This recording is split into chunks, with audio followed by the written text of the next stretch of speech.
Pub Sports Radio is very excited to announce the dates for Pubapalooza 4.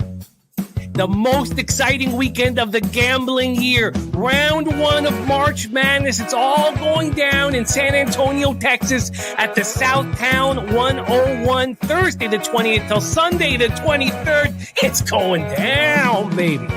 Scheduled events every day that weekend. Thursday, Friday, Saturday, Sunday. It's all going down in Htown 101. Come hang out with some of your favorite Pub Sports Radio personalities. Oof, I can't wait. Meet us in Texas, baby. It's going down.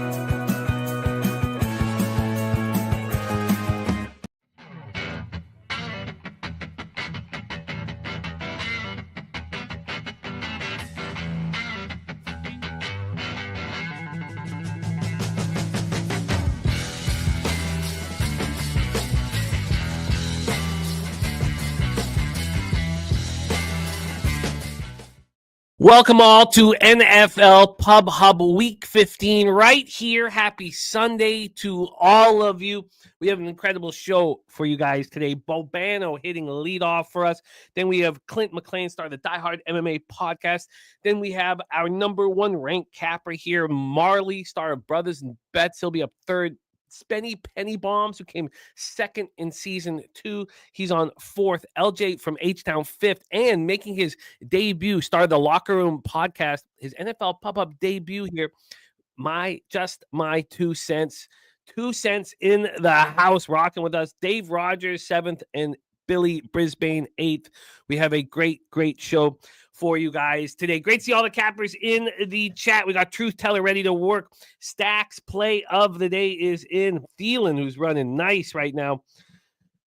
The Carolina Panthers, who I am supporting from my guy Justin McKelvey. McKelvey's action is in. We got Dan Kelly in the house. I think you're absolutely right, Dan. I think you're absolutely right that the Ravens. I wonder if I should bet that in the hour, 45 minutes I have here.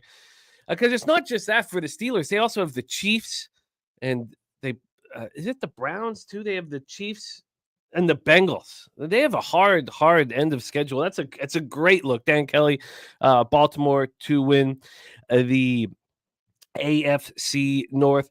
We have NJ Striker in the house, Tori Coker, Barry Roselle, Kevin Foster with his action, Nasty Nate, Lamont Williams, Omar Gaudet, Gerald Jones, Wine Time Sports. Great to see Hako Schofield, Michael Johnson, hit me up in the house. Blazed Towns fans, a great group. Dougie Wise, Free Bands Play Day is the Packers -2.5. Great to see all of you guys. It is time to get to work for me, as you can see with my action there. I have the Falcons -4.5, the Falcons double result, Commanders double result, Baltimore, New York Giants under 44, Carolina -2.5, New York Jets, Jacksonville under 40.5, Buffalo, Detroit under 54.5, Eagles double result, and a rare parlay, an extremely rare parlay for me, Monday night parlay, Vikings Falcons. I got that parlay -108. Notable injuries for today, or notable notes, injury notes. Of course, Steelers will be without George Pickens. The Saints will be starting Jake Haener, 2023 4th-round pick. Jake Haener will be starting. The Giants will be starting Tommy DeVito. Tommy Cutlets will be starting. Bradley Chubb is out. Bradley Chubb will not be making his season debut against the Houston Texans. That will come next week.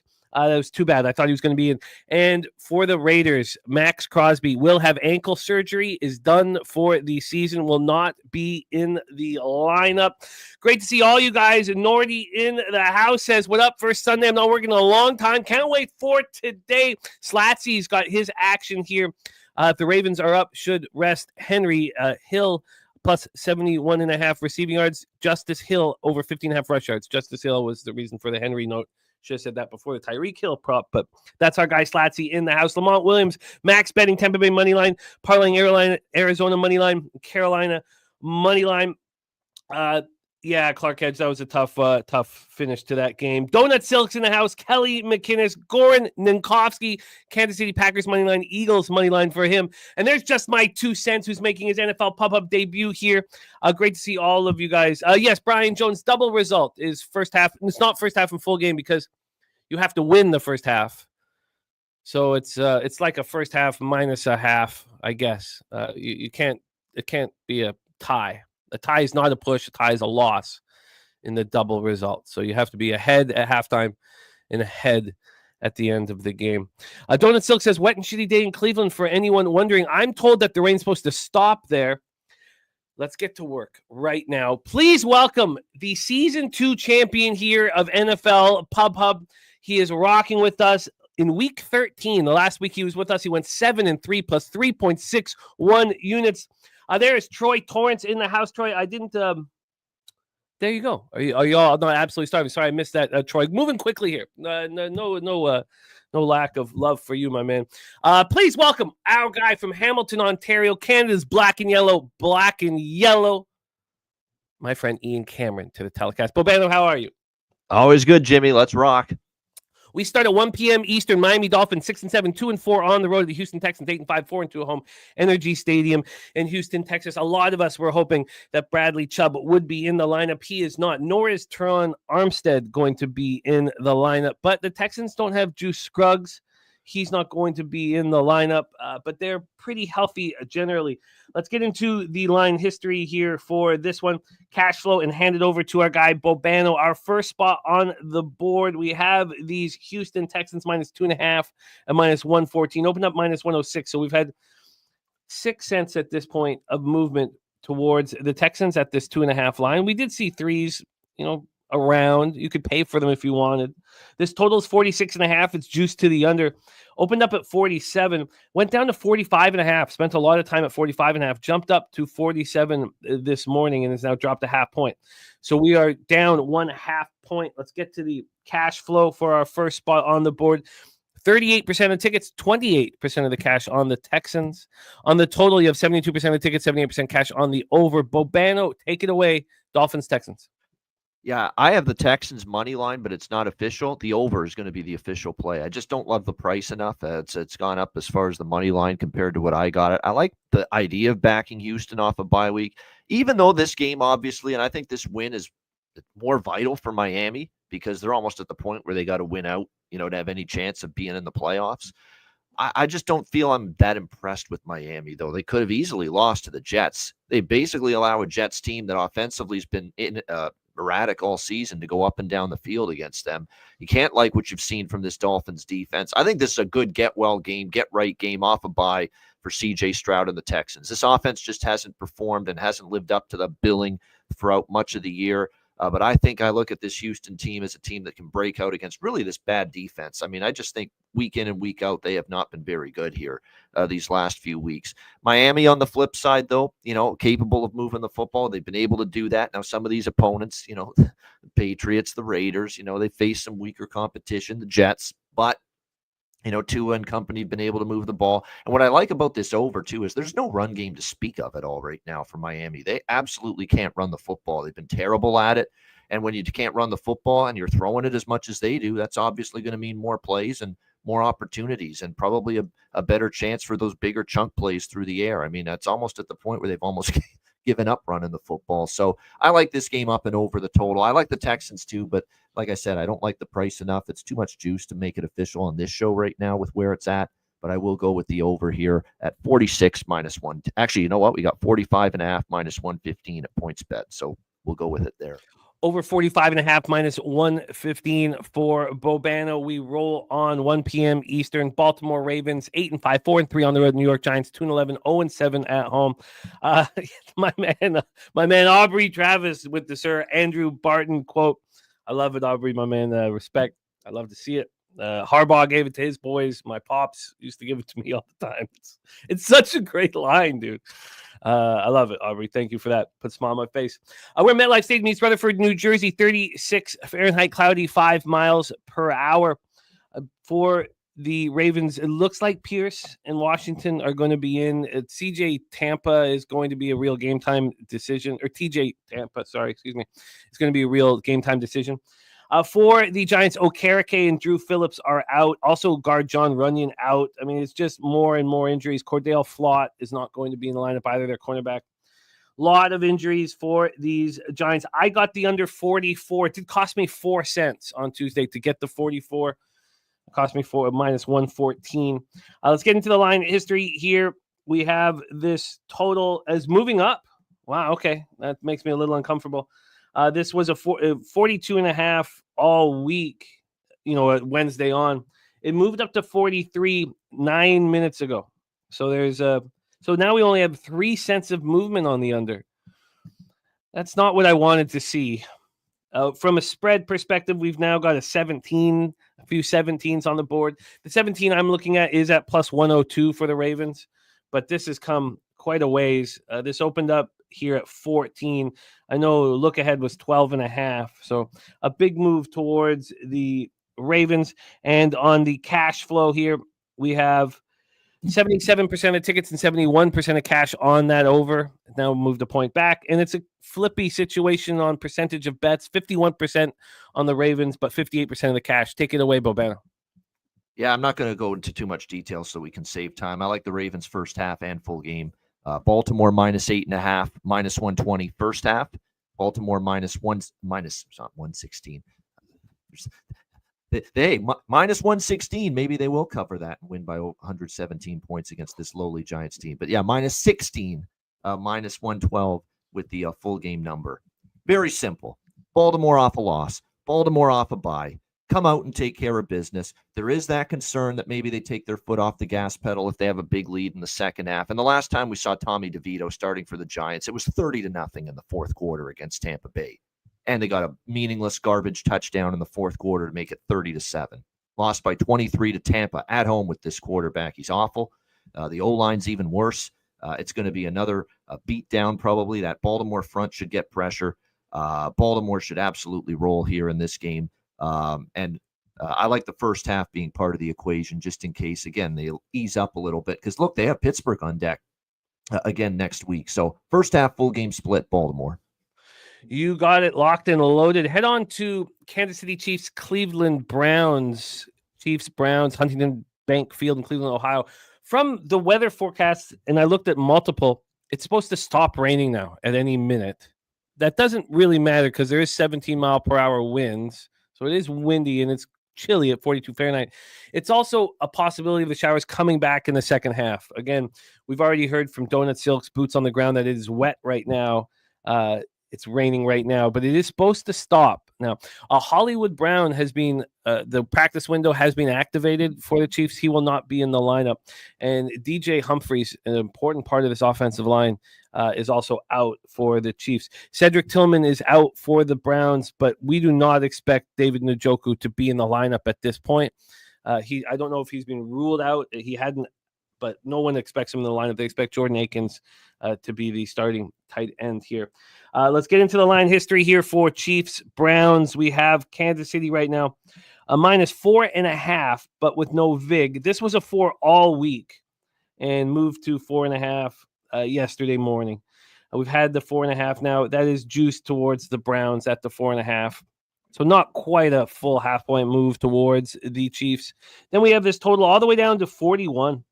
41.5. This is wild. This was 45.5 on Monday. On Tuesday, I could have got under 44.5. It would have been more of a 44 or 43.5, and I didn't. And now it's all the way down to 41.5. I wonder if this is too low. Take it away, Bobano, Chiefs Browns. To me, I think 41. I want to bet every Cleveland Jameis Winston start over because he gives points to the Browns, he gives points to the other team, and we've seen that every single week with the interceptions. But I'm fearful because of the weather forecast and the chance of rain, chance of wind.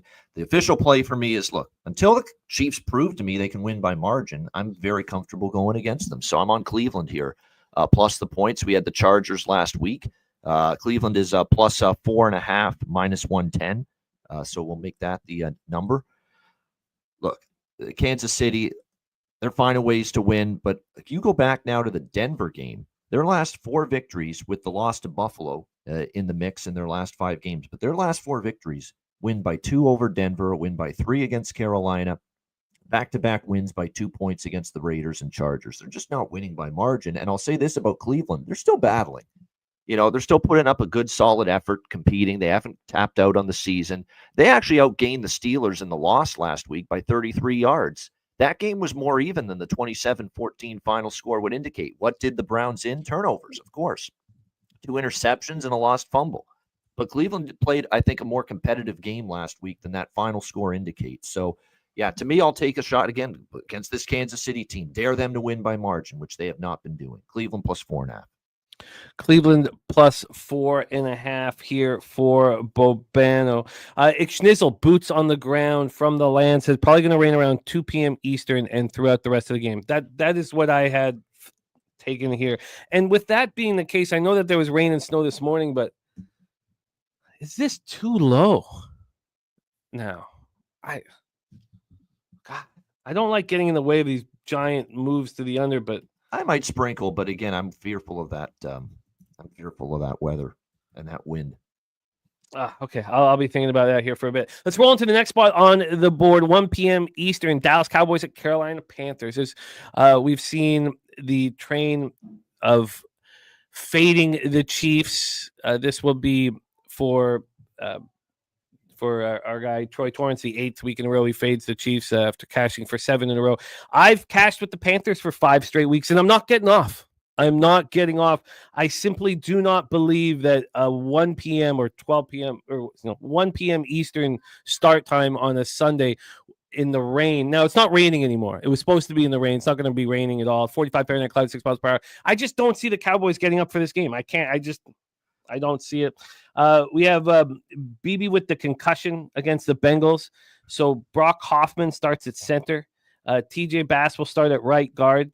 We don't know if Diggs is going to be. He's being now ruled out. Also, Kendricks was gone all week. Supposedly, he did rejoin the team on Friday. This is just Micah Parsons has gone mentally. You see that crap he pulled at the end of the game? Just fuck off and leave just because you're so pissed about the block punt at the end of that game. What happened? That's was not body language. It was pretty shocking. It was shocking. So for the Panthers, Clowney and Jewell were both full participants on Friday. That was a huge deal for them. But Horn limited all week. So Blackshear also limited Thursday and Friday. He didn't practice Wednesday. So it's not perfect, but it's much better, with Jadeveon and Jewell both fully go. This total is at 41.5 now. It's dropping briskly. This opened up at 43.5. This just moved. Wow. This just went from an almost legit 43.5, basically a legit 43 to 41.5 9 minutes ago. We had a 1.5 move to the under 9 minutes ago. So a big one there. On the point spread here, we have Carolina minus 2.5, minus 108. So this has come back. This opened up -2 at minus 106, got to -2.5, and then to a 3. This was a legit 3 from yesterday at about 3:40 p.m. until this morning, till 10 a.m. this morning. And now it's back 2.5. So money's coming in on the Cowboys as we speak. When we get to the cash flow for the Cowboys spot, we have 71% of the ticket, 72% of the cash on the Cowboys, and 80% of the ticket, 65% cash on the over, and we see it dropping quickly. Take it away for us here. Lamont Williams says Panthers are in his parlay. Nick K says the Cowboys have quit. Big Fat Polly in the house. Great to see you. Take it away for us here. Bobano, Cowboys, Panthers. Yeah, 5-0 against the spread for Carolina, and I've caught on to it. I've been on Carolina a few times here the last few weeks. Took them plus the big number against Philadelphia, but now they are a favorite. Now yet they have to prove they can win. But 2 of those point spread covers in this 5-0 ATS run were straight up wins against the Giants and the Saints, and I don't really think Dallas is all that much better than the Giants or the Saints right now, and especially from an effort and a will standpoint today, because that whatever faint little pipe dream playoff hopes they had crashed and burned with Cincinnati Monday night. And you saw the way that game ended. Parsons walking off the field in disgust. I didn't like that body language. You don't like the fact that Diggs is out. And I like the fact that Bryce Young is improving in Dave Canales' offense. Look, he's starting to make some plays. He's starting to get some confidence. There were a couple of plays he made on the run, escaping the pocket and throwing downfield and making a big throw that I never saw that from Bryce Young initially in his career. So he's making strides. It's a winnable game here for Carolina, and you just worry, where's the psyche for Dallas right now? Going on the road on a short week with your playoff hopes now officially dashed. So I'm okay backing Carolina as a favorite here. I think they're going to come to the field with more spirit. and that's enough for me. So give me Carolina minus 135 money line. You got it. Panthers minus 135 money line. A lot of cappers in the chat agreeing with us. Omar, one of them. And Thielen is tonight's stacks play of the day. Thielen over 54.5 receiving yards for our guy, Justin McKelvey. Stacks, stacks, stacks, stacks, stacks, stacks, stacks, stacks, stacks, stacks, stacks, stacks. Next up, 4:25 p.m. Eastern, the Pittsburgh Steelers 10-3, 5-2 on the road at Philadelphia Eagles 11-2, 5-1 at home. Lincoln Financial Field, 39 Fahrenheit, cloudy, 5 miles per hour. Pickens is out, and that's not all. They're Deshaun Elliott, starting safety, and defensive lineman Larry Ogunjobi. So 2 members of the starters are not going to be in the lineup for the Steelers. The Eagles are as healthy as you pretty much can be this time of year. Let's get into the line history here and hand it over to Bobano. Troy's been getting more and more bullish on the Eagles as the week has gone on. We now have a 5.5. I have them double result, and I am interested in them on the minus 5.5. This opened up 4.5 minus 109. It's now 5.5 minus 105. When we get to the total here, we have a 43. It's juiced to the over at minus 110. This opened up at 44. This spent most of the week at 42, though, so it's come back up. A little bit of buyback here on the total. When we get to the cash flow here, we have 78% of the tickets, 65% of the cash on the Steelers. So Eagles just 22-35. I wonder if this is the spot. I mean, it's just so dangerous fading Tomlin in these situations, but 80% of the tickets, 74% cash on the over. The 2 spots I'm close to adding are the Eagles and the Lions. Take this one away for us, Bobano, a big one in Philly, the Battle of Pennsylvania. The more I get closer to this game, the injury report's not good for Pittsburgh. It's good for Philly. You worry without Pickens, Russell Wilson with those moon balls. Who's going to step up, make some of those 50-50 catch, 50-50 type situations against this Eagles team? I am concerned about all of that, but I have been on the Steelers most games. They've been an underdog this year. And by hook or crook, they find a way to hang in there. And that's what I'm open for today, even though I don't like the way this injury report's progressing for them throughout the week. So I'm going to still move forward with Pittsburgh here, +6. They're 5-0 ATS as a dog this year. They've won every one of those games outright. Don't know if that's going to happen here. And I don't love this matchup specifically for the Steelers. But here's the thing with Philly. Look at the wins they got during that great 9-game win streak that they had. A lot of them were bad teams. They did finally beat a good team in Baltimore, but let's also not forget that Baltimore was coming off the Harbaugh Bowl on a short week when they played the Ravens. They took advantage of that. Last week, it was back to the Eagles, kind of scuffling, kind of going through the motions again. So, like I said, with concerns about the fact that there's some key cogs out for Pittsburgh, I'm still moving forward with the Steelers. They've just been too good to me in this role as a dog. So +5.5 minus 105. You got it. +5.5 minus 105 here for Bobano on the Steelers. We move on to the big one, 4:25 p.m. Eastern. Buffalo Bills 10-3, 4-3 on the road. Detroit Lions 12-1, 6-1 at home. We're at Ford Field in Detroit, Michigan. Keon Coleman is good to go, no injury designation. And Kincaid will also be back. So the Bills getting that back. Rasul Douglas will not be in the lineup here, and they're expecting Taylor Rapp and DeMar Hamlin to be fine right now, but they are listed as questionable here on the injury report. The Lions have not been this healthy in a long time. Now, I know there's a ton of players on, done for the year, but for the week-to-week action, they're pretty healthy group here. Let's get into the line history. I'm on the under 54.5. I told myself, and I expected it to start moving towards the overall day that I would bet it again if it did get over 55. We'll see if that comes to fruition, but it's moved from 54 to 55. From 54 to 54.5 this morning. Still, we've had 3 cents now of movement towards the over since this first came out. And then on the spread, we have these Lions -2.5 at -106. This opened up at 2.5. It was down to a 2 for a while. We're back at 2.5. Overall, we've had 8 cents of movement away from them, but a little different on the other side. Buffalo's gone from +101 to -104.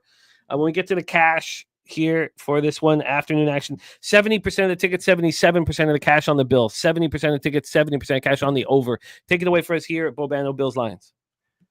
I mean, the Bills are on a what? As far as offensive production is concerned, points-wise, they're on a 7-game streak of getting at least into the 30s. You know, the least amount of points they've scored in their last 7 games was 30, and they did that 3 times in a row against Miami, Indy, and Kansas City. So you're going to give me a 26.5 on this Bills offense right now. I'm taking it. So Buffalo team total over 26.5 minus 120. There's still a ton of injuries on defense for Detroit. Remember how they gutted it out? I was on the Packers team total on the Thursday show last week. I just feel that taking team totals against Detroit, the way to go right now. I know Pascal might play. It looks like McNeil's going to play. Aleem McNeil, that's big for the front. But still you're missing guys in the linebacker spot. Still got, players that are playing through injuries in the secondary for this Lions team. Still a bit of a banged-up team. Now, the injury report's a little bit better for them on defense than it looked coming out of the Green Bay game. But the Bills, again, 7 straight games of 30 points. I'll trust the Bills to get me 27+ here. So, yeah, Buffalo team total over 26.5 minus 120. You are locked and loaded. Next spot for you. 2 games left on the board before we have Clint Mclean joining us, star of the Die Hard MMA podcast. We have Colts, Broncos, Empire Field at Mile High, 53 Fahrenheit, sunny, 5 miles per hour. Broncos healthy squad. Riley Moss, cornerback's the only one out of the lineup. And for the Colts, Ryan Kelly is not coming back. It was something that a lot of the Colts backers were hoping for. They were hoping that Ryan Kelly would be back, and so would Braden Smith, but that is not IR still. So too bad there. Let's get into the line history here for this Colts spot. We have Denver right now -4 and -113. They opened up at 5 and pretty quickly went to 3.5. Spent the whole week there. The buyback is coming now, so we see 4.5s at some books. This is a juiced 4 here. And then on the total, we have this at 43.5 -107 to the over.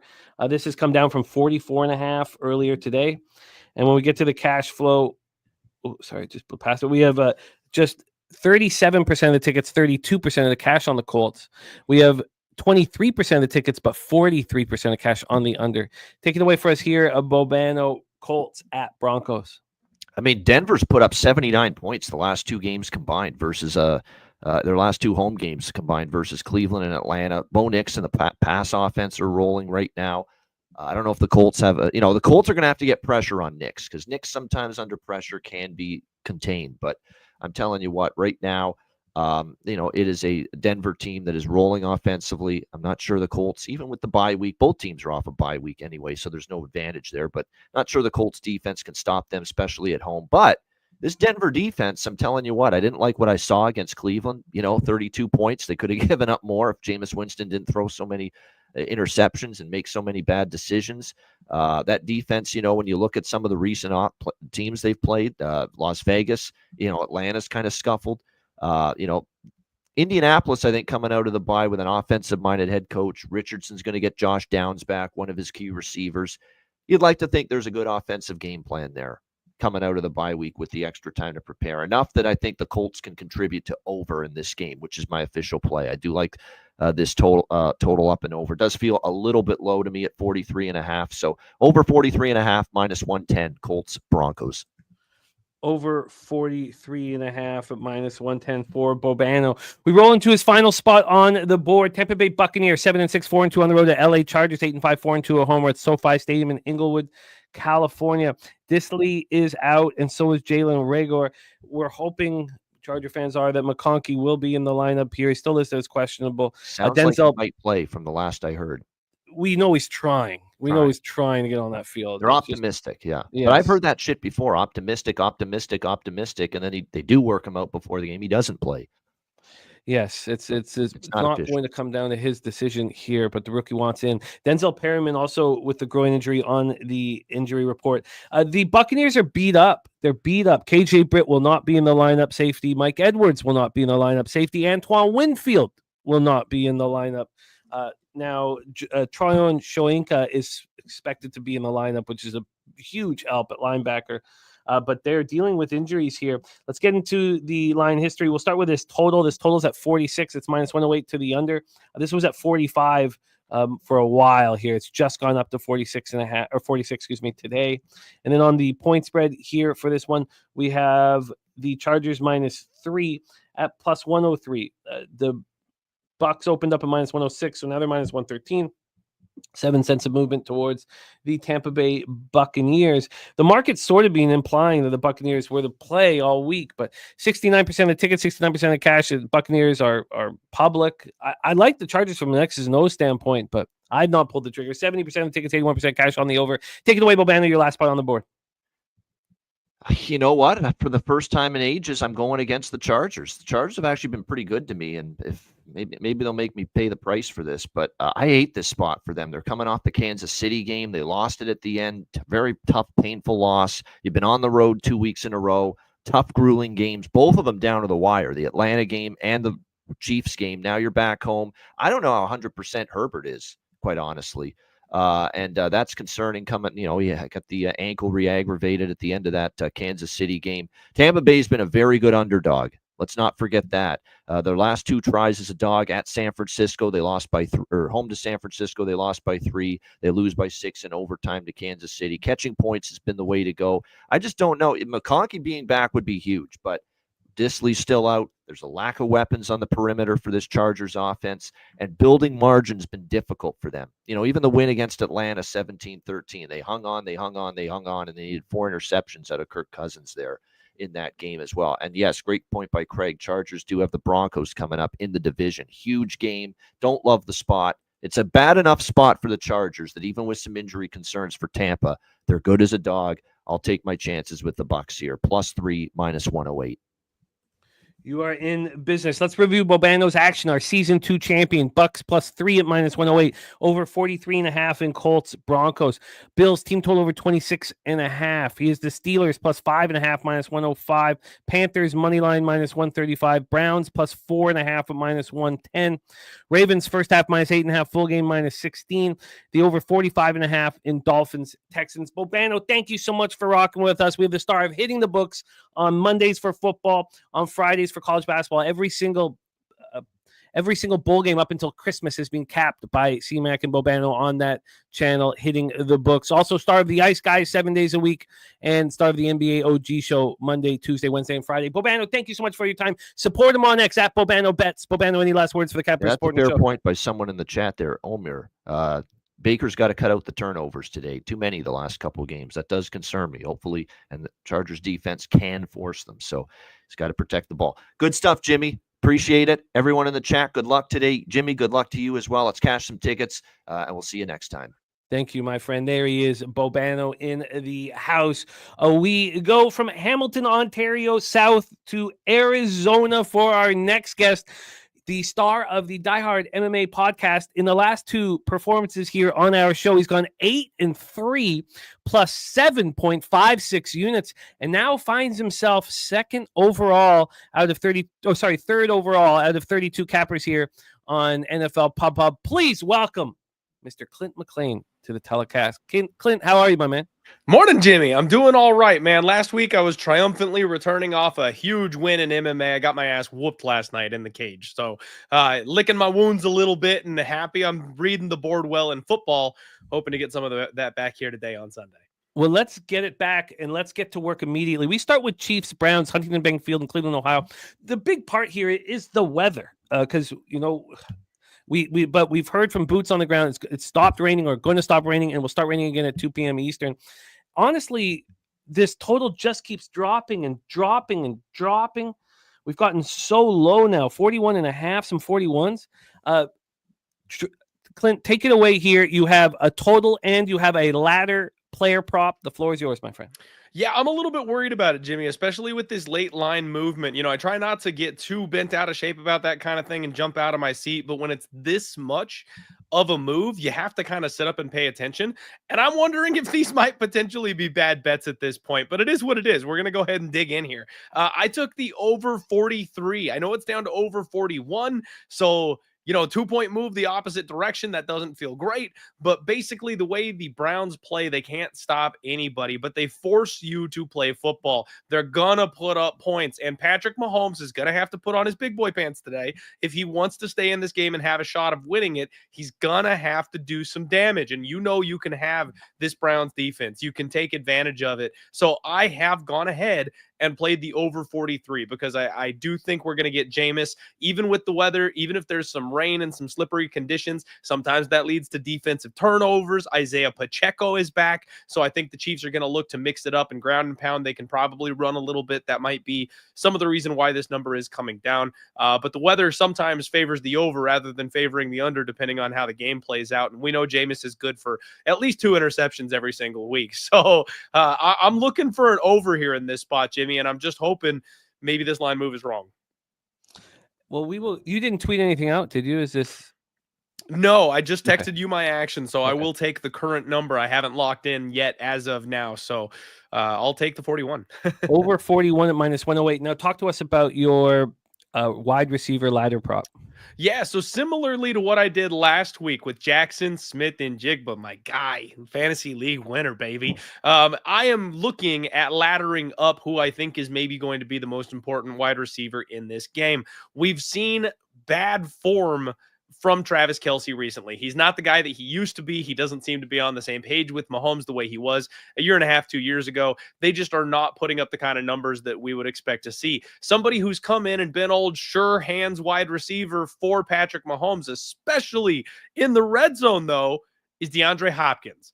Now he's got a new favorite target. Patrick Mahomes looks for Hopkins anytime he's in trouble, anytime he needs to go deep, anytime they're in the red zone. He knows he's hitting his man. He knows his man is not dropping the ball. Hopkins has breathed new life into this Chiefs passing offense. And because of what we've seen from the Browns and the shootouts they've been in, the deep balls they have given up, frankly, Jimmy, I think you can hit half this ladder in just a couple of targets. I don't even think you need a high, heavy passing offense to be able to get to this. So what we've got is Hopkins over 40 receiving yards at -140, over 50 receiving yards at +120, over 60 receiving yards at +195. And then, as I did with my guy Jackson Smith and Jigma last week, I always go for the big score. I skip one, so I'm going to go over 80 at +425.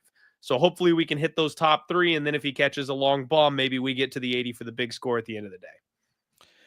I like it. I like it. Swish in the house. Swish being very sharp. He says got Hopkins for yards and Kelce for anytime touchdown. Back in Ohio, where he grew up, and record-breaking moment for a homecoming for Travis. I get it, Swish. Spenny talking about Kenny Walker out again. Yes, Kenneth Walker is out again, so it's the Zach Charbonnet time. So we have our guy Clint, Chiefs Browns over 41 -108, and Hopkins ladder 40, 50, 60, and 80. Next up for us is Steelers Eagles. We've already set this one up. You've got player prop and a play on the total on this one. Take it away, my man.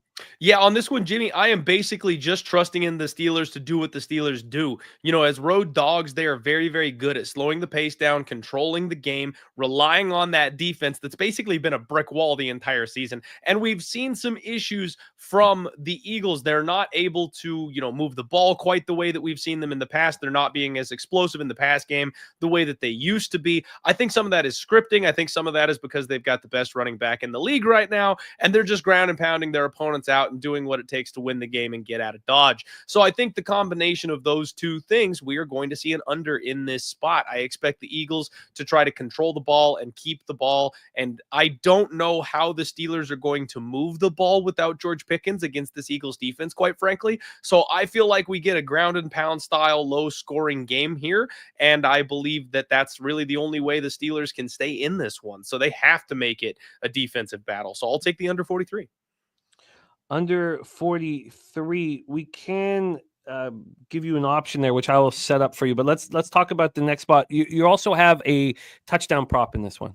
I do, Jimmy. Squeaky wheel gets the grease. I'm going to go ahead and play A.J. Brown anytime touchdown. It's been all over social media about how him and his quarterback hate each other. It's a fractured relationship. It's a problem. He's not getting touches. I think they're going to feed this man because they're going to show everybody that, hey, everything's all right. You know, he hasn't been in the end zone. He's not getting the looks he wants. He's not getting the recognition he wants. They've turned into a running offense instead of a passing offense. If there's going to be any scores coming in this game, I do think they'll make sure that one of those goes to A.J. Brown. So as much as I do like the under, I think when the Eagles score, they're going to look for their guy and try to get him a happy-go-lucky feeling here in this game today. I like that angle of trying to grease the complaining player and make him a little bit happier going into the next week. It seems to happen pretty regularly. So I'll go ahead and take A.J. Brown anytime touchdown at plus 125. That's plus 125? That is what I had it when Okay, cool. I got it. Perfect, Let me perfect. double check that. Let's roll on. So last week you gave us a money line parlay with your Minnesota Vikings, and it cashed very easily. You have another money line parlay with the Vikings. Don't talk about what it's connected to. Just talk to us about this Vikings side here. We haven't talked about this game yet. Bears, Vikings, US Bank Stadium, Minneapolis, Minnesota. The Bears have Ryan Bates on the offensive line out. DeAndre Swift is questionable. Rashawn Johnson's out with a concussion, and Stephon Gilmore may play for the Vikings, and it's important to have him out there. The backup has been getting picked on quite often, even though the defense has been pretty strong throughout. Let's get into the line history here. This is the Monday nighter, the opening of the doubleheader. We'll be live for both games. This total is 43, and there's a couple cappers talking about it. This 43.5 to the over. It's 7-cent move to the over, and then on the point spread, we have this one right now at -7, but now at plus 104. So it's a 6.5. This opened at 6.5, and we're basically back at 6.5. Take it away for us, Clint. The first leg of your money line parlay. Yeah, Jimmy, my Vikings, team of destiny this year, you guys. I mean, everybody, they had our total, at 6 going into this one? We're absolutely making heads roll. And I've been parlaying them up when they're in this 6-point range basically all year. And why would I stop at this point? We are healthy. We are killing it. The offense is clicking. We can lock our spot in the playoffs, Jimmy, by winning tomorrow night. So that's going to happen. We already took this Bears team out, and frankly, Jimmy, they are falling apart. You know, you see when a team fires their coach, they get that first, new head coach bump type of effect. Everybody steps up and they decide to show one out, start on a new foot and get out there and really play their asses off. The Bears didn't do that. The Bears didn't wake up until after halftime after they fired their coach. Everyone thought it was over. They were dead and buried. Now, don't get me wrong. When they decide to go ahead and get going, that offense can put up some points, and they've really stretched a couple of really good teams because of that ability. I think the Vikings know what they did the last time we played cannot be repeated this week.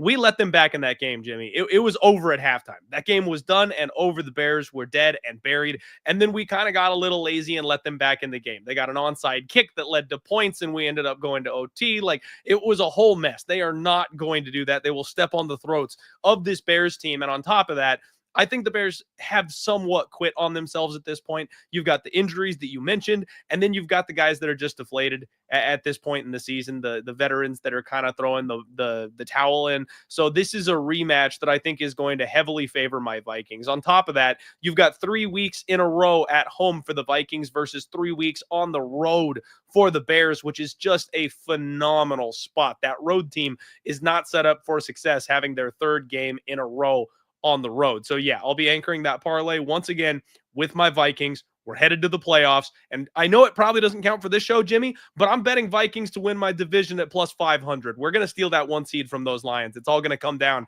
to that final game of the season, and we're going to take them out. We're going to win the North. The Vikings are the first leg of the money line parlay. You tie it in with the Commanders. Commanders at St. Caesar Superdome, New Orleans, Louisiana. We know Jake Haener will be getting the start here, 2023 4th round pick. Noah Brown out for the Commanders, but they're a pretty healthy squad. We haven't spoken about this one yet, so let's quickly touch on the line history here for this one. We have the 7.5 now. Now the 7.5 is it opened up at 7, quickly moved to 7.5, and the 7.5 right now is juiced to the Saints. The Commanders, you get that at 7.5 minus 101. On the total here, we have a 44.5. It is juiced to the under. This has come up from 43. It's now at 44.5. So take it away here for us. Marshawn Lattimore making his Commanders debut against his old club, the Saints. Floor is yours, my man. Yeah, lots of moving parts here in this game, Jimmy. Lots of moving parts. Lattimore, I think, is kind of the biggest deal to me. The fact that one of the better players on the defense is switching sides and going over facing his new team for the first time. They've got no options, Jimmy. Derek Carr was able to kind of, make something work after losing Chris Olave with Marvin Valdez-Scantling. But that's not something I trust Haener to do. I mean, he might be able to go out there, prove me wrong, ball out. Maybe he's better than I'm giving him credit for. But I think he's a pretty decent step down from Derek Carr. And even if he's not a step down, he doesn't have the familiarity or the weapons to be able to pull anything off here in this game. Taysom Hill is gone. Alvin Kamara is struggling. He's been sick all week. So as much as I need him for my fantasy football playoffs and hope, he has a good game for me, I'm not convinced that he's going to. This Commanders defense has stepped up throughout the year. They've gotten a little bit better, and now they've got the biggest piece of the Saints defense coming over and joining them for a revenge tour type of game. I think Haener's going to have a big problem moving the ball today, and we haven't even talked about the Commanders offense. I know the Saints defense has really gotten their shit together the last couple of weeks, so I am a little bit worried about that, but there's just too many weapons. It might not be a situation where they cover the 7.5 spread, but I think this is a Commanders spot where they win relatively comfortably, even if it's a low-scoring battle. The Saints are going to struggle to move the ball, whereas the Commanders have all their weapons and options available to them healthy in this game. So yeah, it's a Commanders smash type of spot for me, and I'm not comfortable with that hook on the 7.5. So I'll just throw it in the money line parlay and expect them to go ahead and get the dub. Couple questions here just to tighten things up. The under in that Steelers-Eagles game, 43 at minus 102 or 43.5 at minus 113? I'll take the minus 102, 43. Under 43 at minus 102. And then the money line parlay here, that is the Commanders and the Vikings, right now is minus 146. Minus 146 for that parlay. Let's roll on here for you. We have a couple things here. First, the 6-point teaser. We got to be pretty tight here, but take it away. We're not going to put the games underneath or set up the games, but give us your 6-point teaser here at minus 120. Yeah, I went Cardinals, Bills in this spot, Jimmy. So kind of my angle there with the Lions and the Vikings being able to squeeze on in there and steal this division. This game is a big part of it. This is basically what could be considered a Super Bowl preview between these two teams. Buffalo Bills and Lions, everyone's expected to go very deep here. I know the Lions can put up points like crazy. We've seen the Bills are more than capable of doing that as well. I expect this to be an absolute war between these two teams. I think it could come down to a single score. And because of that, it is a perfect Wong teaser option to get one of the best teams in football from 2.5 up to 8.5. This is a numbers play on one of the better teams in the league. And that's all I'm doing there with the Bills, right? Like the Detroit Lions may win this game, Jimmy, but I have a hard time seeing them just absolutely blowing the Bills out and not showing up in a game that could be a preview of something we're seeing later on in the playoffs. So I will go ahead and take that. The Arizona Cardinals are in a must-win situation against the New England Patriots. The Patriots, another young team that's kind of starting to put things together. I am scared of the spread yet again, Jimmy. I understand the angle for getting behind the Patriots because they are able to put up points. They're able to get things going, but the Cardinals have been frankly embarrassed the last couple of weeks. They beat the Vikings in a box score type of game, but they sold us down, they sold it down the river. My Magic Vikings found a way to win that one. That's the kind of game that'll sit poorly with a team and sting. They need to win this game if they want any shot of making playoffs, and they're taking on a very young team that doesn't know how to win yet. So again, not looking for them to cover, just looking for Kyler Murray to get me the dub. So 6-point teaser takes the Cardinals down to just needing to win, and then I got plus 8.5 on the Bills to cover against the Lions, and I'm hoping they pull off the outright upset. Locked and loaded. Cardinals money line, Bills plus 8.5. Now you have a 3-player touchdown parlay, but it's 2 touchdowns each at plus 4.751 at plus 47.51 to 1. Take it away with your player prop touchdown parlay. Hey, it wouldn't be my card if I didn't have a long shot for you, Jimmy. I'm going for it here on this one today, you guys. 3-leg, 2-touchdown parlay. Derrick Henry, 2+ touchdowns. I think he's going to run all over that defense and have no problem getting me 2 here. Joe Mixon, I expect him to go to the ground and he'll be able to control the pace of the game there for the Houston Texans. 2+ touchdowns for him as well. And then we're going to end that with my just need to win Arizona Cardinals. James Connor. He's finally playing a full season healthy. I hope I didn't just jinx him. Similar situation, must win. Give the best guy on the field the ball. Give me 2+ touchdowns for all three of those guys, Jimmy, and it is 47-1 for that 3-leg 2 TD score parlay. You're locked and loaded. The big parlay, the 6-point Tealer Cardinals, Bills, the moneyline parlay, Commanders, Vikings, Steelers, Eagles under 43 -102, AJ Brown touchdown at +125. The ladder for Hopkins and the over 41 at -108. Again, Clint has gone 8-3 +7.56 units over his last 2 shows with us, and he skyrocketed into 3rd place this season. Clint, thank you so much for your time. Started the Die Hard MMA podcast. A little bit of time off for fight fans here with no huge fights over the Christmas holidays. So all football all the time. We hope to have you back here very soon. Clint, my man, thank you so much for your time. Any last words for the Capper Sport in the show? Absolutely. Just laughing at my friends who are Lions fans in the chat who don't believe. Vikings are coming for you, baby. Number 1 seed, nipping on those heels. Thank you guys for having me, Jimmy. Good luck, everybody, today. We'll see you soon on the flip side. There he is, Clint Mclean. We go from number 3rd to number 1. Last year, he was 2nd overall. This year, there are no peers battling him atop the leaderboard. 36-20 +14.54 units. And he's probably out for blood because one of the rare losing days he had last week with us. Now, that was on the heels of week 13, a board sweep, which 5-0 +5.11 units. Please welcome star of the Brothers in Bets YouTube channel, coming to us from Houston, Texas, our guy Marley Bets in the house. Marley, how are you, my man? Yo, what's good? Htown, free my bro. I'm good, Jimmy. I'm good. I'm a little upset, man. We had a losing week last week. I don't like losing people money out here, so let's get to work. I know a lot of people who are tailing your action as your consistency is being unparalleled. I just haven't seen anybody deliver quite like you have delivered these last 2 seasons. So let's get right to work. Dolphins, Texans.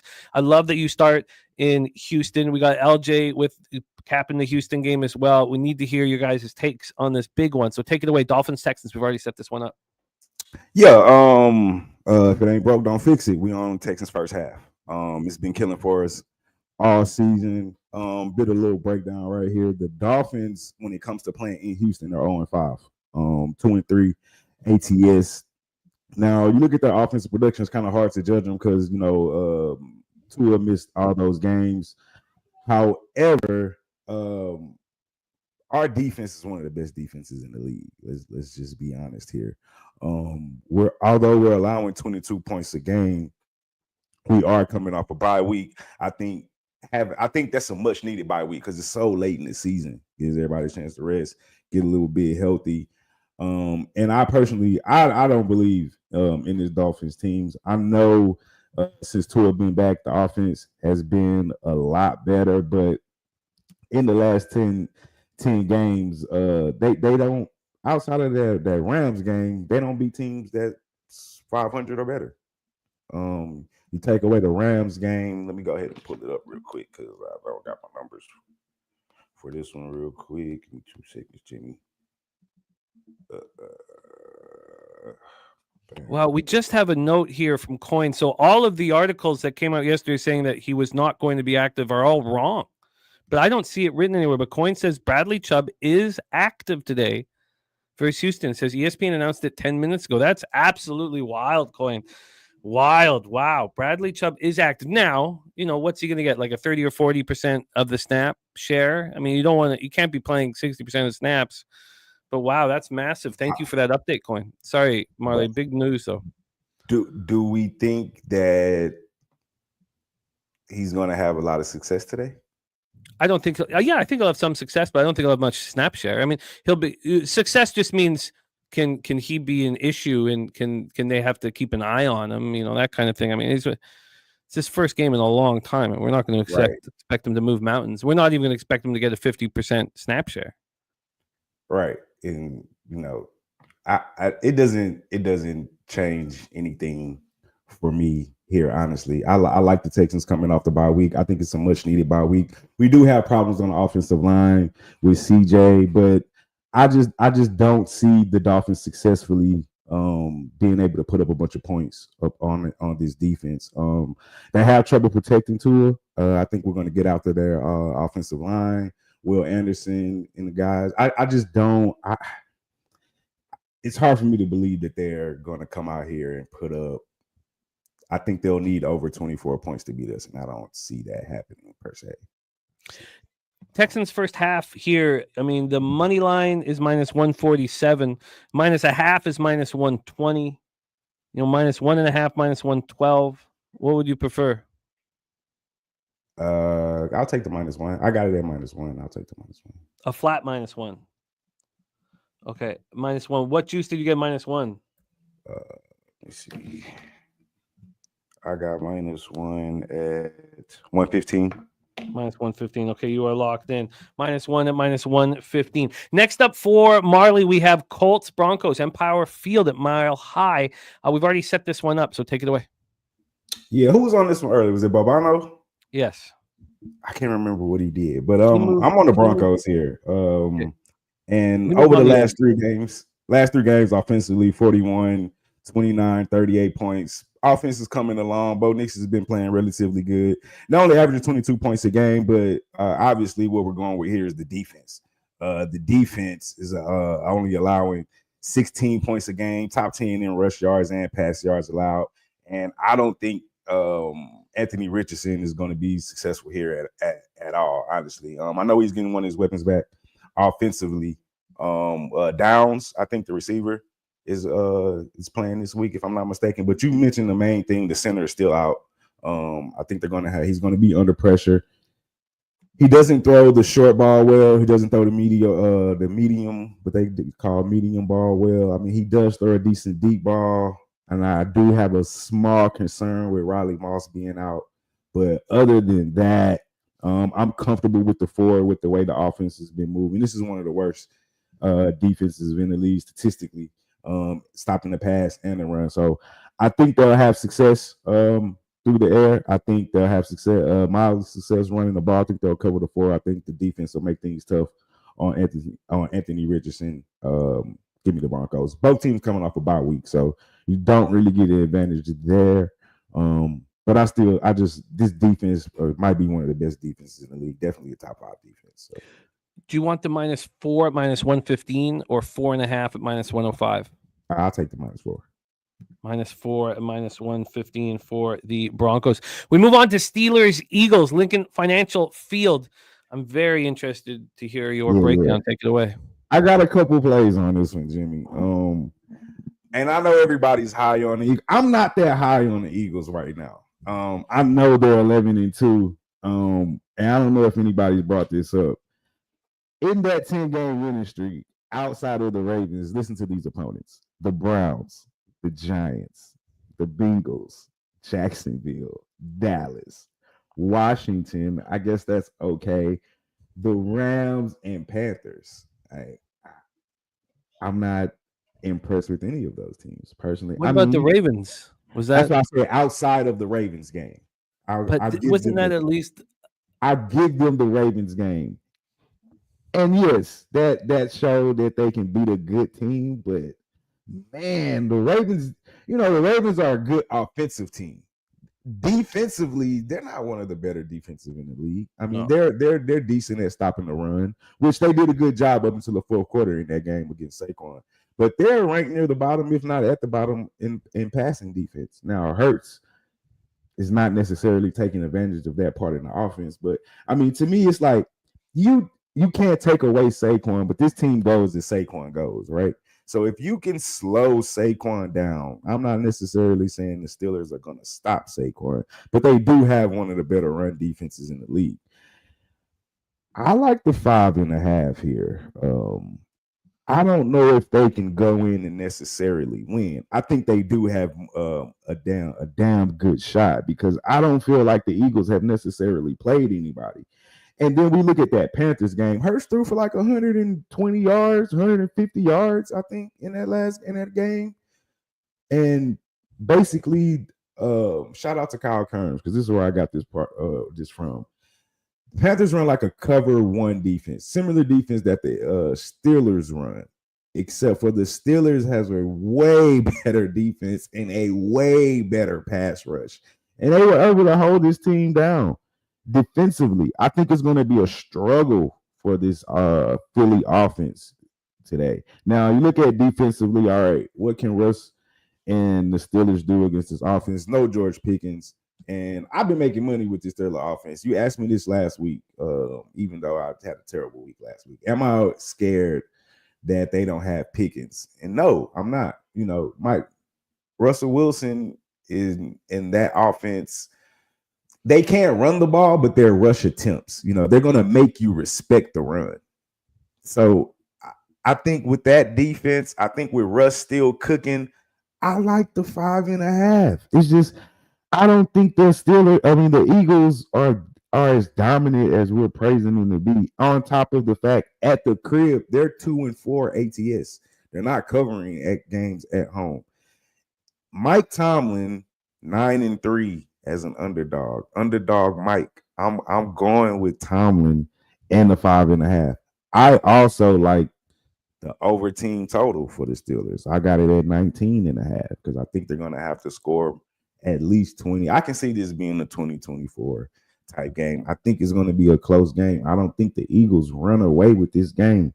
They're going to force them to pass the ball. And do we really believe in Jalen Hurts in his passing game?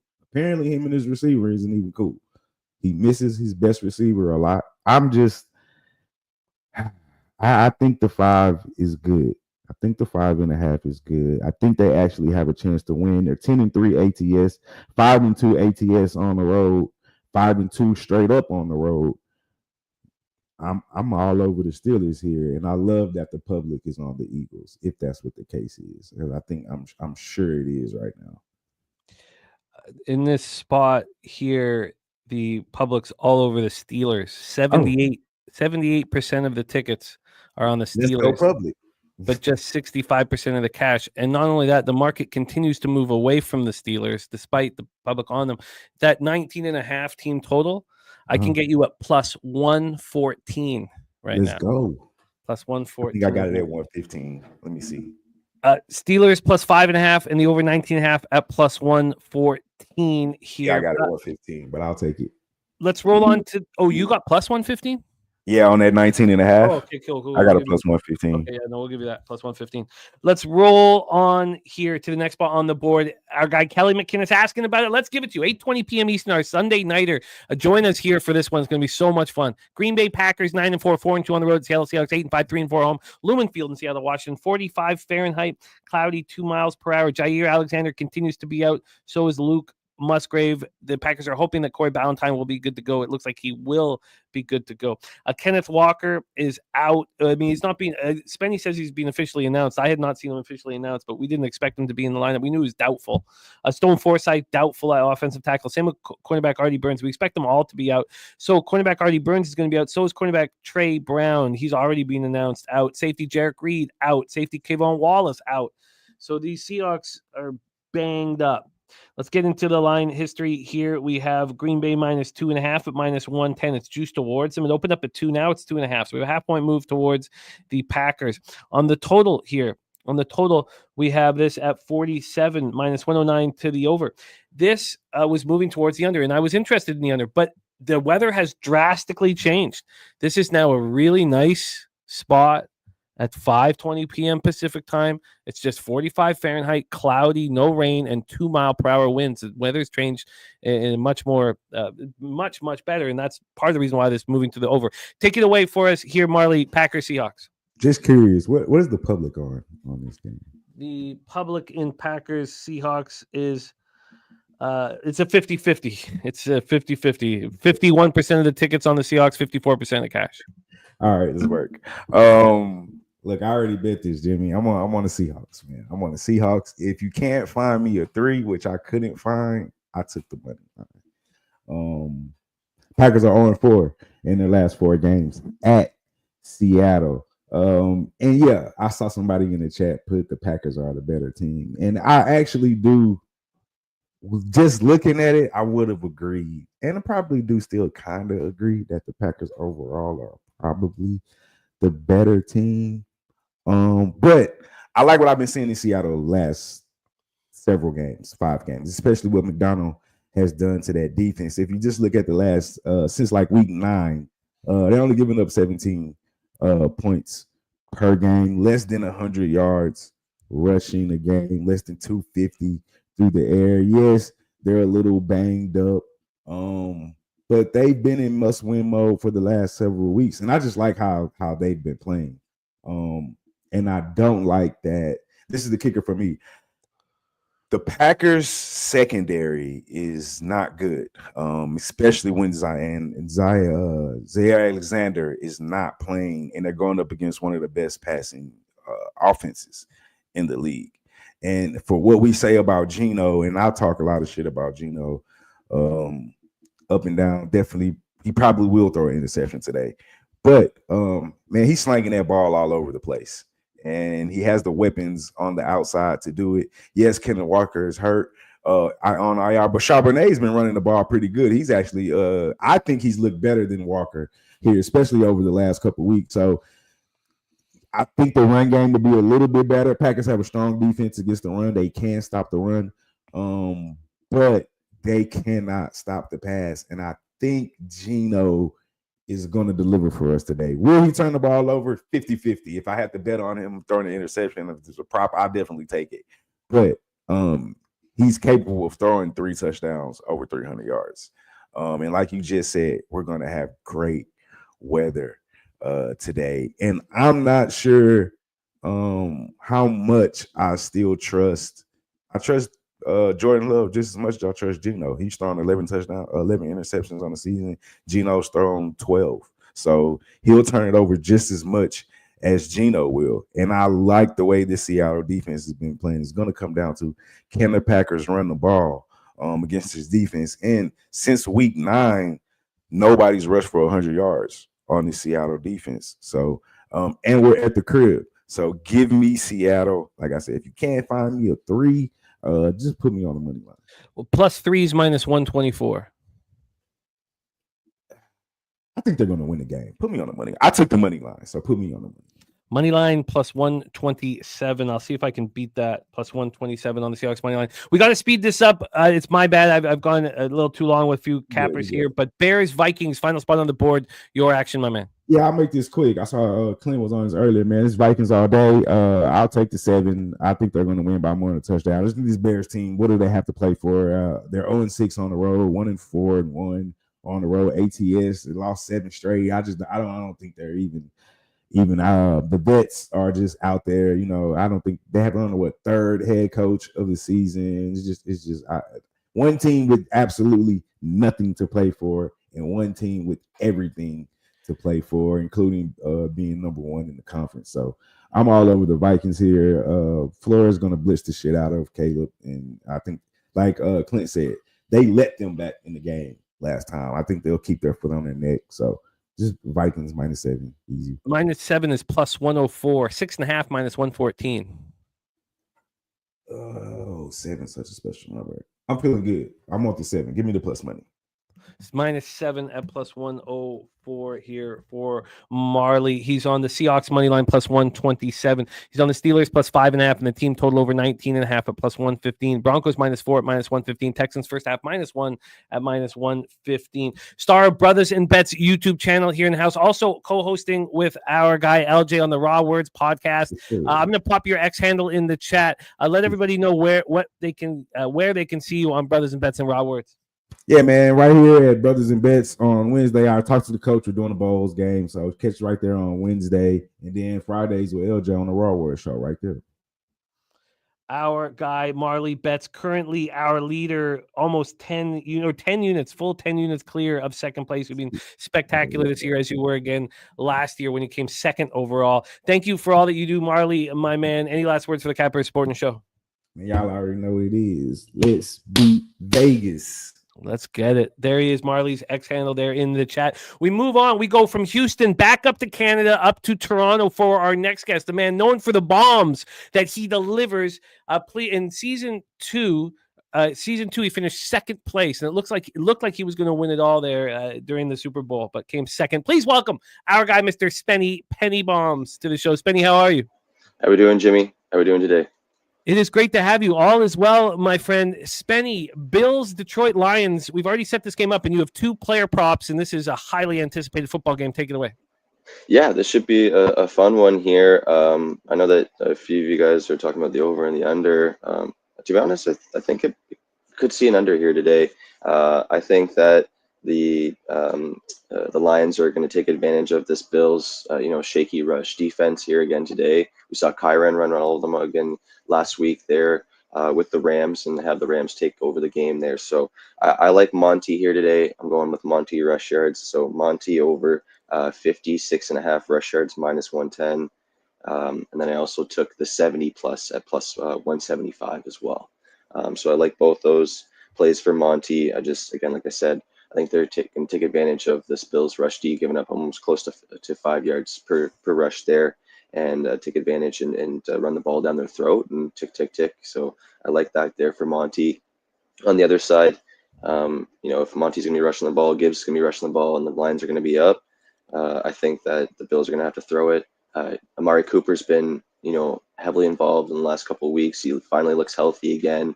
The Lions run a lot of man D, and the whole reason that they went out and got Amari Cooper is for, to beat that one-on-one coverage, to beat that man defense. So I like Amari Cooper here today over 45.5 receiving yards minus 110, and the 60 plus at plus 175 as well. You are locked in. We got to be very tight here, but I'm curious. If we're sitting at the book in Vegas, I got $1,000, and I say, Spenny, here's $1,000. Go bet the side. You keep half the profit. Are you on the Bills this afternoon or the Lions? The Lions. Let's move on to the next spot on the board. Tampa Bay Buccaneers, LA Chargers, SoFi Stadium in Inglewood, California. We've set this one up as we heard Bobano moving on the Buccaneers. You're doing things a little different. You are on a player prop. Take it away. Yeah, Birdie talked about it last week with Sincere McCormick and his rush yards against this, weak Bucs rush D. Kimani Vidal looked really good last week in the limited touches that he had. I think he looks better than Gus. Feed the rookie the ball again this week. I'm going to take Kimani Vidal over 26.5 rush yards minus 110, and we'll take a shot on the 40 plus at plus 235. I just think that, give them 8 to 10 touches. I think you can easily get over that. They should be running the ball more, especially, even if Vlad's back or not, doesn't matter. Just the way for the Chargers to win this game is keep the ball out of Baker's hands, and don't let them throw the ball as much as possible and run it as much as you can. So give me Vidal rush yards here today. Locked and loaded. Omer confirming our thoughts. David Njoku is out. Vidal over 26.5 rush yards and 40 plus. Thank you for that, Omer. Next up, we have Colts Broncos. Another game we've already set up. Again, you were betting it in a different fashion. Take it away. Yeah. A couple people were talking about it earlier about how the Colts D's, pretty weak in the secondary here. Their rush D has, improved in the last couple of weeks since getting, I think, DeForest Buckner, I think, really helped, solidify that rush defense a little bit, but their secondary is still weak, giving up the 7th most passing yards in the league on defense there. And Devon Villay, it's been a pretty solid, second, wide receiver 2, wide receiver 3, seen about 6 targets a game for about 43 yards per game. Had a week showing a couple weeks ago for only one catch for 16 yards. I think he bounces back here today against this weak Colts secondary. So Devon Villay over 36.5 receiving yards minus 110, and the 50 plus at plus 190.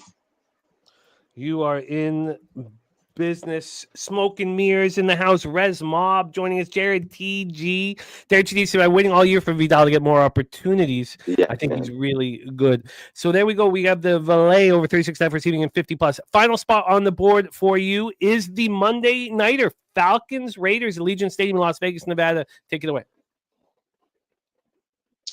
Falcon. No, I had Brian Robinson. It was Junior. Sorry, that was my. It was probably my bad. I thought it was Bijan. Yeah. No, it was my bad. I should have said Junior there. So yeah, it's Brian Robinson Jr.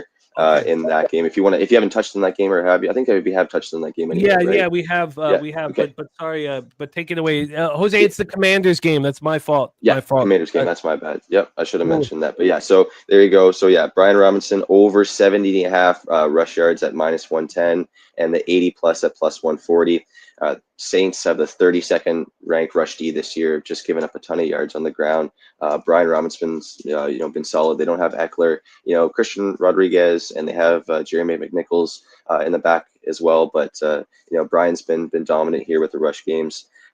In 6 games that Washington was the favorite, Robinson averaged 95 rush yards in those games. So I like Brian Robinson rush yards here today in that game, where I think they should just be crushing the Saints here today. Brian Robinson over 70.5 rushing and 80 plus at plus 140. Valet over 36.5 receiving and 50 plus at plus 190. Vidal over 26.5 rush yards and 40 plus at plus 235. Montgomery over 56.5 rush yards and 70 plus at plus 175. And Amari Cooper over 45.5 receiving yards and 60 plus at plus 175 from our guy Spenny Penny Bombs. Just one thing I wanted to add. It's just a super late edition that I didn't send it last night. It's a touchdown prop in the Ravens game. I think the Ravens are going to smash, and somebody that I think it's a very sneaky play that's finally going to get some touches today. Keaton Mitchell touchdown plus 650. Just going to take a flyer on it, add it to the card. I think that if the Ravens are up and smashing them, Keaton finally gets some touches today. I think maybe he can get in the end zone.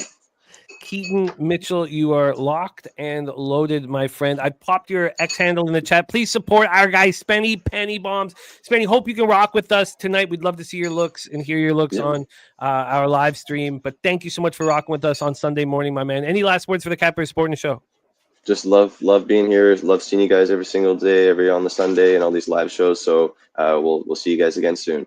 There he is, Spenny Penny Bombs in the house. We go from Toronto back to Houston, and we welcome our guy, star basketball capper, as well as NFL capper and NHL capper, and another capper who you could rock with at Pubapalooza here in a few short months. Please welcome our guy, LJ from Htown in the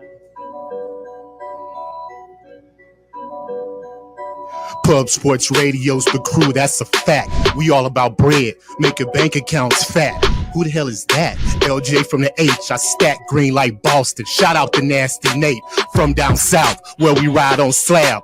420 highway smoking with that boy Dabby Cab. Swing by Dallas with them Cowboy fans so we can smoke out J Money, cause you know that's our mans. LJ, my man, how are you? You're muted, my guy. How's that? Can you hear me? That is money in the bank, my friend. LJ, we got to work quickly here. I'm a little behind. Let's get into your next spot or your first spot on the board, and that is Ravens Giants. We've already set it up. So how you getting paid, my man? Yeah, I'm on the Bobano train. I'm on first quarter, first half. Ravens minus 3.5 first quarter, first half minus 9.5. I think they jump on the Giants early. Giants start off slow for the most part. They're only 4-8 against the spread in the first half, averaging 6 points in the first half. And 5 out of the last 6 home games, these teams have jumped on them early, 7-3, 7-0 last 4 games. So I believe Ravens jump on them early and often. I believe the Ravens win the game, but I'm not interested in the spread. I lean over as well, but the fact that I believe the Ravens coming off a bye, coming off a loss, 1981 against the spread after a loss, I believe it's good money early. So Ravens, first quarter and first half. First quarter, you can get minus 3.5 at minus 106. And first half, that 9.5 is starting to get juiced. It's minus 115. I'll try to find better. I'm sure I can find better. Let's roll on to the next spot on the board for you, but it is your Houston Texans. I almost put this game first just because we need to hear your Texans thoughts and plans. We've heard Razor on the first half team total over for the Texans. We've heard from our guy Marley on Texans first half. What is your plan? Same thing. First half minus 1, team total over. I don't know what number you can give me. I saw it was at 13.5, but you may could find a better number on the team total over. I just believe early and often Miami, they can't run the ball. So I see Tua, a lot of pass attempts, and the fact that our defensive line could get after the passer. I believe that Tua is going to be struggling to make completions today. I think we shut down the run game completely for Miami, and I think we get back to our winning ways coming off a bye. I believe that D'Amico is going to show us some things that we haven't seen yet for the offense, and we just have to make sure that the offensive line holds up, protects C.J. Stroud so he can have time to make plays. But I believe they control the game early and often. You know, they don't score a lot in the second half, so we have to trust the Texans in the first half to put up points. So team total over. I'm going to take the first half minus the 1, and I'm also going to take a prop Fairburn over 1.5 field goals, and Mixon to get a touchdown plus 149. Mixon, 7 out of his last 8 games. He's had a touchdown since week 6.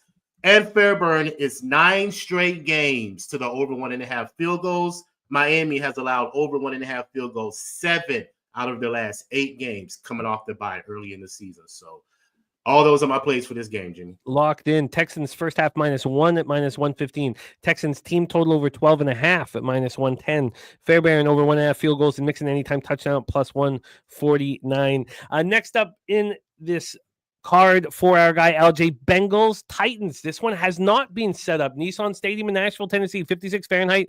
Mostly cloudy, 12-mile-per-hour winds. You have Orlando Brown off the offensive line and Sheldon Rankins week 4 of this illness. So it doesn't look the concern here on the injury report is Tony Pollard. Pollard right now is a true game time decision. I know he's listed as questionable, but there's real concern that he will not be available here. Let's get into this one. We have this spread at 6. It's 6 with no vig towards the Bengals. They open up at 5.5 now, -6 and -102. So not as legitimate as one would think. Then from the totals here, we have a 46. I was thinking about the under all week, but I've been afraid to pull the trigger. This has come down from 48, though, down to 46. And we get into the cash flow. We have, when we get into the cash flow for this one, we have 83% of tickets, 91% of the cash on the Bengals, 38% of tickets, 62% cash on the under. Take it away for us, LJ. Bengals Titans.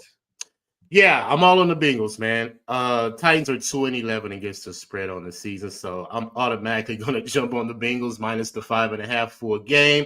And I'm also going to take them early. I'm going to take them first half as well, and I'm going to take their team total over 26.5. The Titans have given up a lot of points, man. They've allowed 30 points to the Packers, 34 to the Bills, 52 to the Lions, 27 to the Chargers, 27 to the Texans, and not the Texans, 42 to the Commanders is what I'm looking at. So the Texans too on the road. Yes, I mean when they were on the road here in Houston. Yes, so they've allowed a lot of points for the opposing team, and the fact that Burrow and Chase are humming now. They still believe they have a slim outside chance of making the playoffs if other teams just so happily fall off. So I believe they're fighting for every game, man. And I think they're just going to steady put up points. Burrow in his career, 12-4 against the spread as a road favorite. So that's excellent work right there. 15-7 against the spread versus teams below 500. And 7-0 against the spread since 2022 as a road favorite, or 3+ points or more. So all that lines up to the Bengals taking care of business easy. And I'm going to take a prop, Jamar Chase touchdown plus the win, plus 108, simply because he's had a touchdown 9 out of his 11 games overall, 9 out of his last 12 games on the road. So all that correlates to a Bengals smash spot. So I'm all on the Bengals. Like I said, first half, full game, team total over 26.5. That first half -3.5, -106. Full game -5.5, -114. Team total over 26.5, -122. And Chase at anytime touchdown Bengals win at plus 108. We're going to move on to the next spot on the board. The big one. Bills Lions. LJ, take it away. Yeah, Lions. We already know what they do best, and that's the first half, Jimmy. 11-2 against the spread in the first half, averaging 18 points. Now, the Bills are averaging 14 points on the road in the first half, so they could potentially be in this game early. And not to mention, if y'all remember, Buffalo played Detroit in Detroit on Thanksgiving in 2022, and they won that game 28-25. Josh Allen had 2 passing touchdowns and a rushing touchdown. And if y'all remember, that is the last time that the Detroit Lions lost at home to an AFC opponent. And I know they remember that. So I believe they're going to control the game. Spenny mentioned it early. You can run on Buffalo. They cannot stop the run, allowing 127 rushing yards in the last 5 games. Detroit averaging 127 rushing yards in the last 9 games, averaging 148 their last 5. So I believe that's going to be the game plan. Control the line of scrimmage with Montgomery and Gibbs. And I believe that Detroit takes care of business. Now, I believe the Bills will be in the game early, but as the game goes on, coming off that loss that they had versus the Rams, I think Detroit is going to be primed to just make a statement knowing that they're still the best team in the NFC. Bills have trouble on the road versus the NFC, and Detroit 10-4 against the spread versus the AFC since 2022. So I'm on the first half, Jimmy, with the Lions, and I'm going to take the prop. I'm going to take David Montgomery anytime touchdown plus the win -108 because I believe he's going to have a touchdown. He's had a touchdown 11 out of his last 14 home games. So I believe it's going to be a lot of running, man. Bills are vulnerable on the run, and I think Detroit knows that. Josh Allen had to play Superman last week, so I expect not the same performance this week against the number one team in the NFC. So Detroit first half, Montgomery's prop touchdown plus the win. Lions first half, money line -134. Lions first half -0.5 at -113. What do you want? We go with the money line. Lions money line -134. We roll on. Next up for our guy, LJ, final spot on the board for him. Packers, Seahawks, Lumen Field, Seattle, Washington. We've already set this one up. What's your plan? Packers early, first quarter. I think it's -0.5, I believe. 9-4 against the spread in the first quarter.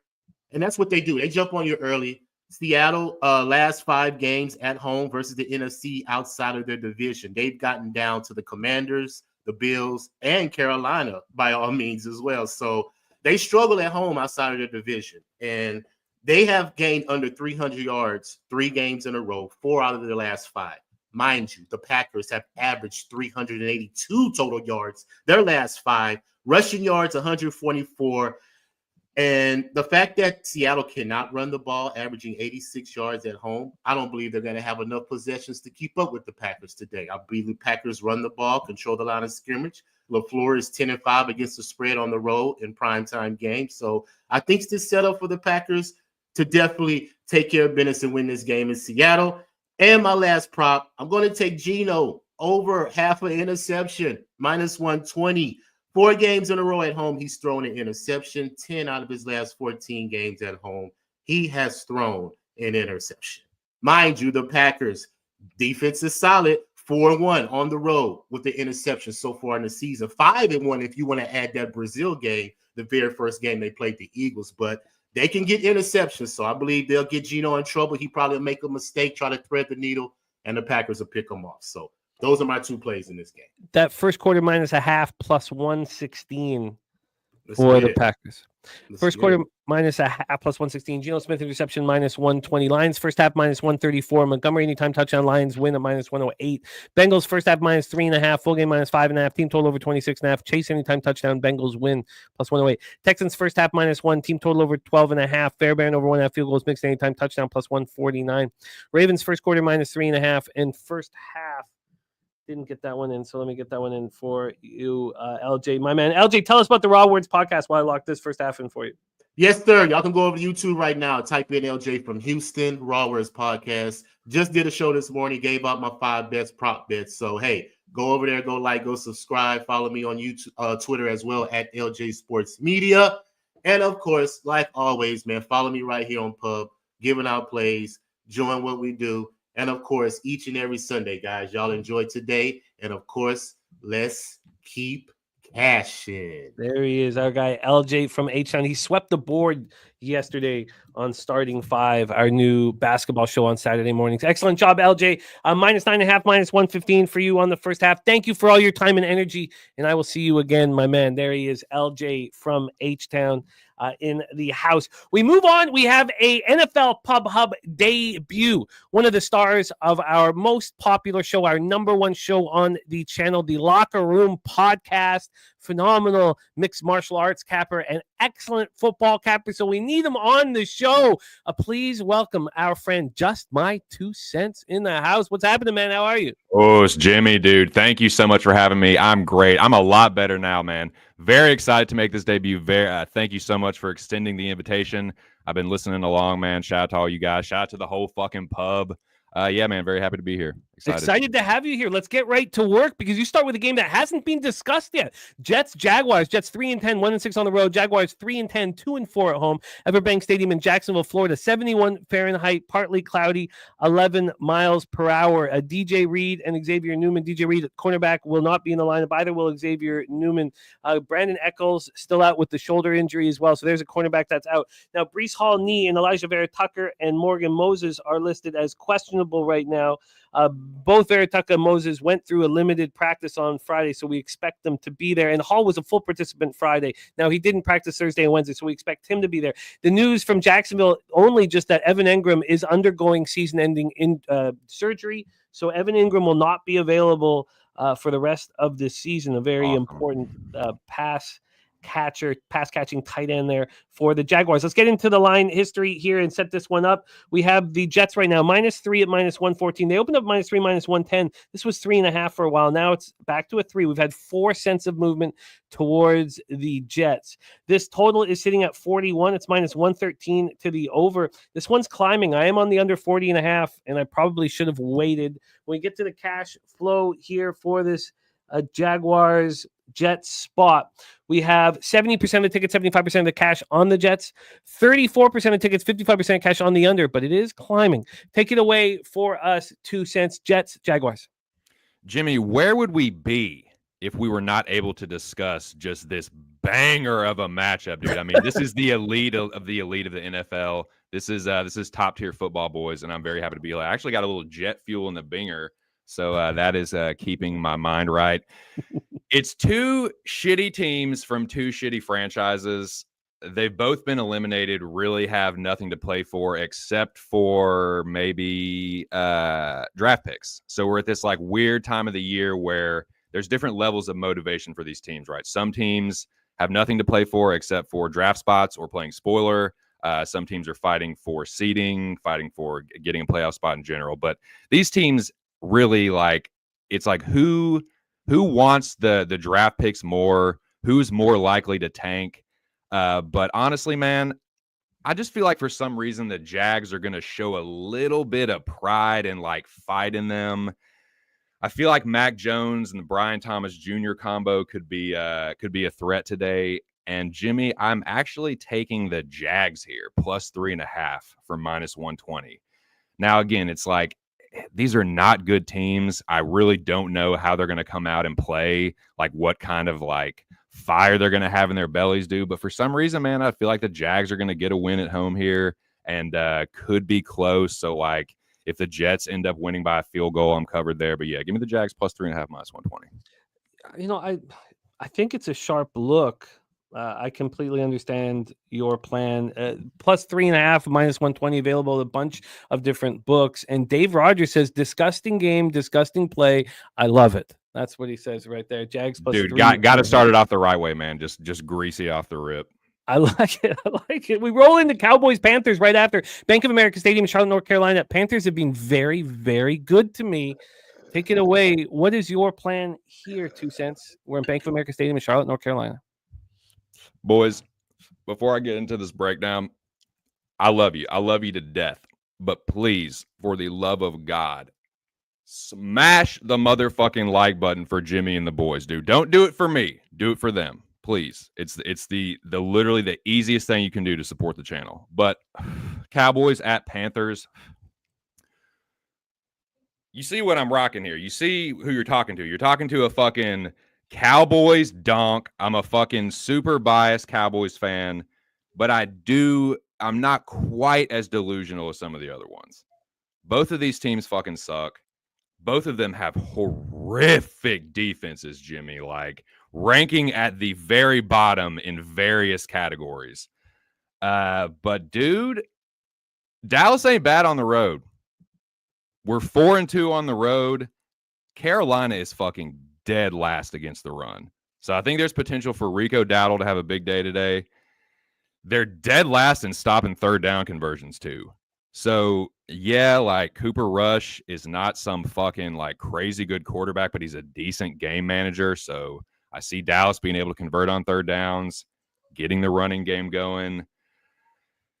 This is one angle where it's like I don't really know. There are talk of like Micah Parsons trade rumors, but honestly, dude, I think he's going to be pissed coming out of that. I think he's going to be righteously pissed coming off that fucking Bengals game that we should have fucking won, and I think he might take it out on what's his fuck, man. So I think Bryce might get his dick knocked in the dirt here. He's only been sacked 15 times, but I think Micah might get a sack or two. I think the Cowboys defense is going to be all over him. And yeah, I think the Cowboys are just delusional enough to not know how to tank this motherfucker right. And I think we're gonna fucking win this game. I think we're gonna beat the Panthers. I think we are the slightly better team. And I think we just win this game outright. So yeah, you're talking to a fucking Cowboys fan, but give me the fucking money line. Cowboys money line plus 126. I think we're going to win this game, and every fucking Cowboys fan is going to, now, boys, we ain't out of this thing just yet. No, we're not going to make the fucking playoffs, but we're going to win this game. Give me the fucking boys. You got it. You're locked and loaded. These are great breakdowns. Next up, we have Bills-Lions, the big one. Take it away, 2 cents. Can't wait to hear your plan. Oh my God. Have you guys heard the fucking take that this could be a Super Bowl preview? Have you heard that yet, Jimmy, even once this fucking week? Nah. Dude, it's a great game, dude. These are great teams. Both of them are probably, it's like it's getting overused, but this legit could be a fucking Super Bowl preview. I think it's going to be close. And I think this game is going to come down to the thing that Dan Campbell likes to do a lot, which is take risks. And I think it's going to end up costing him in this game. The Lions, they have a good rushing defense, but they do not have a very good passing defense. So I feel like Josh Allen and the Buffalo Bills receiving corps could get it going today.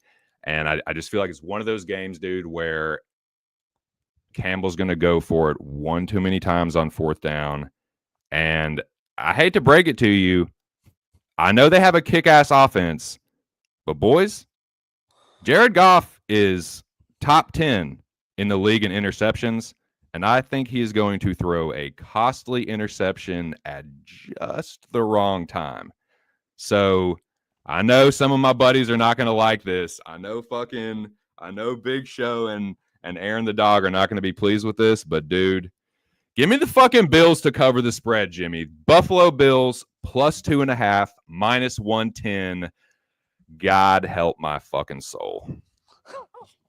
You are locked and loaded here with the Bills plus 2.5, minus 110. Final spot on the board is our Sunday nighter, Packers Seahawks. Can't wait for this. If you got any time this evening, we'd love to have you join us on our live stream. Take it away for us, 2 cents, Packers Seahawks. Oh my goodness. Another good game with postseason implications. Both of these teams are in the hunt, so they both need a win here. Make no mistake about that. I'm just going to keep it short and sweet. I like the Seahawks in this spot, Jimmy. Both of these teams need a win, but I think the Seahawks needed a little bit more. I think we're going to get a classic Lumen Field 12th man situation here. I think DK and Geno are going to have a big night, and I think the Seahawks win this game, dude. So, give me the Seahawks money line plus 124, and there you are. Seahawks plus 124. I love having you on this show. Excellent job here from our guy, Just My 2 Cents, star of the Locker Room podcast, our most popular show on the channel, and for good reason. The boys are doing a hell of a job. Jaguars plus 3.5, minus 120. Cowboys money line plus 126. Bills plus 2.5, minus 110. Seahawks money line at plus 124. Support our guys. Just love what they're doing here on our channel. I'm going to pop 2 Cents' X handle in the chat. Please, if you don't follow him, please start following him. Just selfless capper, only looking for us to get paid in full. Any last words, my friend, for the capper supporting the show? Jimmy, thank you so much, man, for extending the invitation. This was a pleasure. I hope it's not the last time. I would be more than happy to join you guys later this evening. Boy, shout out to the whole fucking pub, man. Happy holidays, everyone. Hope y'all been making money. We're going to continue to make money. Shout out to all the boys on the Locker Room Talk podcast, of course. Make sure y'all check it out. Premieres every Tuesday evening right here on Pub Sports Radio at 11 p.m. Eastern. 11 p.m. Eastern Standard Time. I don't have anything else, man. Best of luck, everyone. Thank you so much. Let's fucking get paid today. And yeah, shout out to the whole pub. Make sure y'all smash the like button for Jimmy. And yeah, catch y'all next time. Peace. I love it. Just my 2 cents in the house. I love it. Respect. We have 2 more cappers. We got to work quickly here. Let's bring on our next guest, star of the picks from Dave YouTube channel, the star of Nerd Talk. A lot of cappers hoping it comes back. He was 2-1 plus 1.04 units last week to put him very, very close, right? A taint hair in the red. Getting into the black could boost him into the top 5. Please welcome our friend, Mr. Dave Rogers, to the telecast. Dave, how are you, my man? I'm great, Jimmy. How are we doing? Can you hear me? Yeah, you sound good, Dave. I can't wait for you to talk about this first game because Marley is on the same side of you, and I have 4 hours to decide whether I want to go up against you guys because I feel like the market is talking loudly here. But we know. I want to hear your breakdown. Take it away. Steelers, Eagles, floor is yours. Yeah, there's some really good games today. I'm kind of excited. Both teams, playoff teams, are already in the playoff teams, but this is seeding implications. These teams are going to want to play hard. We'll have 2 main points. We'll make it quick. We know we're a little behind schedule. Eagles, decent cover team, 8-5 ATS on the season, 9-game winning streak. So kudos to them. But they don't cover at home. They're 2-4 ATS in Philly, which is crazy. You'd think with those crazy fans that they'd play well at home. Who knows? On the other hand, the Steelers are 5-2 on the road. Actually, they don't care where they play. They're 5-2 ATS on the road. They're 5-1 ATS at home. That's true Steelers fashion. We'll play you anywhere, anytime. I love that about that team historically, and that's what we have going on here. And then the second point is the Eagles are the number 1 rushing team in football, no doubt. Extremely weak through the air, though. Fifth worst in the league. Jalen Hurts is overrated. I'll keep saying it every year. And him and the coach are the problems. That this team could be a Super Bowl team. They need to figure those things out. But on the ground, as I said, they do really well. But the Steelers are 4th best against the rush. So I guess with those 2 points is saying Philly doesn't cover at home, very well at home. And what they do well, the Steelers can stop. So are they going to win the game? Probably. But 5.5 to me is a historic dog line. Whenever I see 5.5 in the NFL, I'm looking to back the dog. I found 2 really strong points. And I'm on black and yellow. Steelers plus 5.5. Black and yellow. This line's also moving now back to the Steelers. I thought it would. That didn't make any sense to me. I saw it move half a point to the Eagles, but it's back because a very sharp offshore. I think the second sharpest book in the land has moved that to 5. And again, so plus 5.5 minus 108 for Dave Rogers. Then the big one, Dave, Bills Lions. The more Bills Lions talk, the better. Take it away. Yeah, another great one. We are spoiled today. Going through the information, these teams are really great statistically in the top part of the league in almost everything. The one concerning thing, which 2 cents, by the way, what an awesome debut. I do a lot with the MMA guys as sort of just a color guy because I'm not a big UFC guy. Just go on and fuck around. He's awesome. He's going to be a star. But back to this. The Lions defense, like he said, pass defense is underwhelming. And that's a concern. They have a lot of defensive injuries. But how can you confidently bet against the Lions at home or in general? They're 5-0 straight up at home. And if there's any, and by the way, I agree with that assessment of Dan Campbell. I actually think that's going to win them the game. How many times do you see Dan Campbell make risky decisions? I would say if we went back and looked, he's probably on the black on that proposition. So who's going to use a streak more than Dan Campbell as a hype tool? Who's a hype tool guy? Dan Campbell. And he's going to tell these guys, hey, we're on this streak. Hey, this is a tough game. Is this within a field goal? Probably. This is going to be a close game. Are there going to be a lot of points scored? I'm not on the over. You guys are on the under. I'd be on the over. I'm not betting it. That's just my lean. Prop guys are going to get theirs today in this game on both sides. Some things are going to be inflated, so you can get some unders, and some are going to be underappreciated. So look at that. And I'm not giving out any props because I have a horrible record on the show of props. But I'm laying the juice. I'm sucking the juice with the Lions. Money line.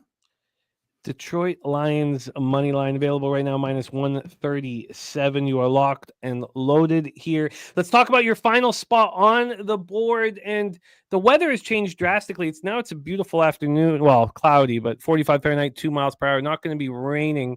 I'm curious. So I think that's why this total has now started climbing, because we did expect there to be rain, which isn't the case anymore. Take it away for us, Dave. Packers, Seahawks, Lumen Field. Yeah, it's cold. It's cold as shit there, and it's not windy, so that's what you worry about. But the rain, would be cold rain. But yeah, I didn't even look at any of that. It's not enough to tip anything either way. Seattle has been an under team this year, 5-7, despite a shock. I mean, they're off. How are they the second best team in the air? It blows my mind, but that's what we have here. The Packers, though, have been over machines at home, 10-13. At Lambeau. So what do we do with an under team and an over team? What do we do? I looked at the total scores for the Packers, because we're Seahawks an under team. We put them aside. We look at the Packers. We try to dissect that. And the last 5 home games, I looked at those, and the totals did not go over 48. We're sitting at 46.5. So usually I'd brush that aside, but what are we going to do to push us over the edge, Jimmy? We are going back to a play that, despite all of the recent hype and recent popularity, was created by Nick Earl and Dave Rogers over 3 seasons ago, which we very publicly and very aggressively on all shows we were ever on and on Twitter pumped, and that is NFL primetime under. I think that pushes us in this game, and you're kind of seeing it not moving. It's kind of been sitting there at 46.5. It might have been a point or a half a point either way, but I'm on the under in this game. Well, it's because it's moving to the over as we speak. I'm very interested if it continues to do so. Yeah, I mean, sit on it. I can get you a 47.5 at minus 113 now. What book? I can't talk about some of these. Okay, so it's a book. I looked at the main books. So okay. Yeah, let's just do it. Under 47.5 at minus. It's actually minus 114. It just moved. So there's under 47 at minus 104. Under 47.5 minus 114. What would you prefer? One more time, 47. One more time, sorry. Under 47.5 at minus 114. Under 47 at minus 104. Give me 47.5. That 10 cent enough. It's important. I think that hook is helpful. I'm very curious to see how high it goes. I'm very interested in that. I think the knee-jerk reaction in this game when I looked at it was over. But when I dove in, I like it. Dave Rogers coming off a 2-1 week. He the only reason why he didn't have a winning week in week 11 with us is because he took a big money line stab on a game that he did cover that put him 2-2, even though it should have been a winning week there. We have Dave Rogers, Pittsburgh Steelers plus 5.5 minus 108, Detroit money line minus 137, and the under 47.5 at minus 114 for our guy Dave Rogers. Dave, where can the Cappers find your action, my friend? Yeah, we're still making adjustments, programming adjustments. Bix from Dave YouTube channel will be back, but at least not till the start of the new year. But I'll be hanging around here and on Twitter. If you guys have any questions or want to reach out, I'm still very active at Bix from Dave on Twitter, X, whatever you want to call it. And I just put his X handle in the chat. Please support our guy, Dave. Dave, thank you for your time, my friend. Thank you for rocking with us. And I will be in touch, my guy. Go get that cash today. See you, bud. There he is, Dave Rogers. We move on to our final guest, who we've not had on the show enough. This will be just his 4th appearance here on the show, but he's been a stalwart throughout our NFL Pub Hub season after season. Also will be a big part of Pub-A-Palooza. I can't wait to hang with him down in San Antone. Please welcome one of the stars of the Locker Room Talk podcast and one of the stars of all things basketball here on our channel. Please welcome Billy Brisbane to the festivities. Brizzy, what's good, my man? How are you? What up? What up, boys? It is great to have you here. Let's get right to work. We have 11 minutes till kickoff. You get started with Dolphins, Texans. So we've set that one up. Take it away. Yeah, I'm going to go Nico Collins over 27.5, longest reception. I got to get the juice on that. He's going over 27.5 longest receptions, 9 out of 10 games played this season, 42 yards is his average longest reception, 30-plus longest receptions in 4 out of his last 6 games played. And I like his anytime touchdown prop at plus 115 at FanDuel. Let me just check where this longest reception's at. 27.5 minus 115, bet 365. Over 27.5 minus 115? Yes. Okay, you are locked and loaded. And then anytime touchdown here at plus 115. Shout out to Mel in the house. Mel, the Avs were very good to us last night. Also got in the live over 4.5 at the end of the first period. It's very, very wonderful stuff. Shout out to your Avalanche. Next up for us, Brizzy, we have Patriots Cardinals.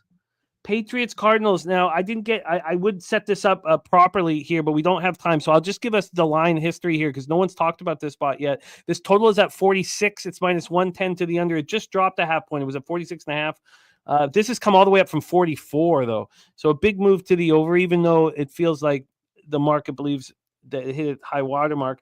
The -6 at minus 110 available right now. This opened up at 6, and then it was down to 5 for a bit of a couple days early in the week, back to a 6, juice to Arizona. So we've had a 2-cent move towards the Cardinals. And when we get to the cash flow for this spot, 35% of the tickets and just 25% of cash on the Patriots. The Cardinals, so pretty public, 65 and 75. And then we have 38% of the tickets and 54% of cash on the under. Brizzy, take it away for us, Patriots Cardinals.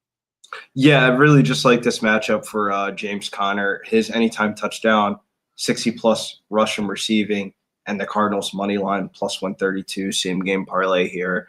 The matchup just kind of speaks for itself, to be honest with you. If you just look at James Conner's home road splits, it's pretty ridiculous. Sorry, this was a Conner anytime touchdown and Cards win? Conner anytime touchdown, 60-plus rushing receiving. Oh, my bad. And Cardinals money line plus 132, same game parlay. 60-plus rush and receiving, and then Cardinals money line at plus 132 for Conner. I love it here. Lamar Williams, thank you for rocking with us. JT Eel in the house as well. And Mel saying Mackenzie Blackwood couldn't be spectacular. He was very, very good. Now, Brizzy, the big one, Bills, Lions. Can't wait to hear your plan. Yeah, this one's pretty quick here. The Lions, running back here, Jahmyr Gibbs. I mean, he was quiet on the ground last week, but he got his work done in the receiving game, catching all 6 of his targets for 30 yards and a touchdown. The Bills' defense allows the most targets and receptions to the running back position and the second most receiving touchdowns to the running back position. So I like Jahmyr Gibbs anytime touchdown here the most on the board here at minus 155.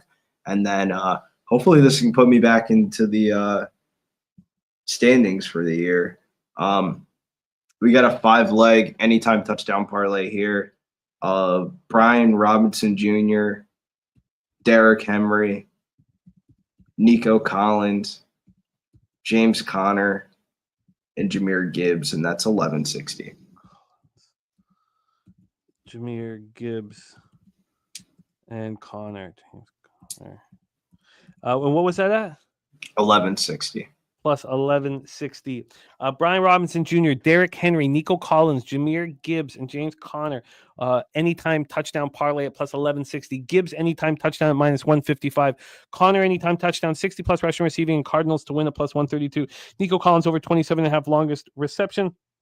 And anytime touchdown as well. What a treat it is, Brizzy, for you to headline this show and take us home, my man. Excellent work. I loved what you guys have done with the Locker Room Talk podcast. It's just been such a huge, huge part of our channel, and can't wait to see what you guys do in 2025. All the success that you guys have received through the podcast is all richly deserved. So excellent work there. Thank you for your time. And thank you so much also for rocking with me on all these live streams, man. I just love it. I'm so thankful to rock with you each night and know that you're going to be part of the stream. You add so much to it. So thank you for that as well. Brizzy, my man, I'm going to put your X handle in the chat.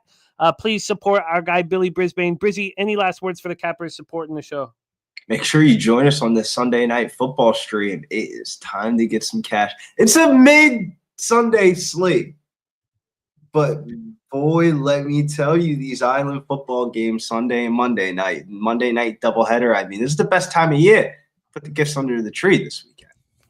He's right. He's absolutely right. Shout out to our guy, Billy Brisbane, here in the chat. There's my guy, Big O, in the house. Big O, God, was Nebraska good to us? Good God, were they good to us? How good were they to us? Doubled up on it, moved on it live. Very, very thankful for all of that. Here we go. Let's do a quick review of all action here and put a bow on today's show. We just reviewed Brizzy's work. Let's talk about the cappers who are with us off the top. Also, Stacks play today. Thielen over 54.5 receiving yards. We have our guy, Nutflush Allen, all over the Scoodmaker props as well. Preston Ekdahl cashing the plus 2,400 knockout last night. Was off on Monday, getting knocked out by 2 fight. Preston, I love talking hands too. It's the Tuesday night's best night for our show. We have Talking Hands 7:30, Bankroll Blitz at 8, and then we have the Locker Room Talk podcast at 11. It's just great stuff here on the channel. I'm on Atlanta minus 4.5 in Atlanta, double result. Washington Commanders, double result. Baltimore, New York Giants under 44. Carolina minus 2.5, minus 110. New York Jets, Jacksonville under 40.5, minus 110. Buffalo, Detroit under 54.5, minus 110. Philadelphia Eagles, double result, minus 115. And Minnesota, Atlanta, minus 108. I have some interest in the Eagles. I expect to move on the Lions before the game starts. That's it from me. Bobano is on the over 45.5 in Dolphins, Texans. Ravens first half minus 8.5, full game minus 16. Browns plus 4.5. I'm going to let that over go in Chiefs Browns here. Panthers money line for Bobano and Steelers plus 5.5 minus 105. Funny, we have Troy Torrance and Razor Sharp picks bullish on the Eagles, but nobody came on the show and gave us the Eagles. Bills team total over 26.5 for Bobano. Also the over 43.5 in Indianapolis, Denver, and Bucks plus 3 at minus 108. Skunt Blaster plays of the day. Jaguars money line plus 145. Buccaneers money line plus 130. Lions money line minus 138. Packers money line minus 135. And he's also on the Warriors money line at plus 125. Clint McLean, Chiefs Browns over 41. Hopkins ladder 40, 50, 16, 80 receiving yard prop. Steelers Eagles under 43. AJ Brown touchdown plus 125. Is parlays Commanders Vikings minus 146. And his 6-point teaser, Cardinals money line Bills plus 8.5, and his 2 touchdown player prop teaser, Henry 2+ touchdowns, Mixon 2+ touchdowns, Connor plus 2+ touchdowns at plus 4.751. Robert Martin shouting out Delta BC. I love it, Robert. Shout out to Delta BC.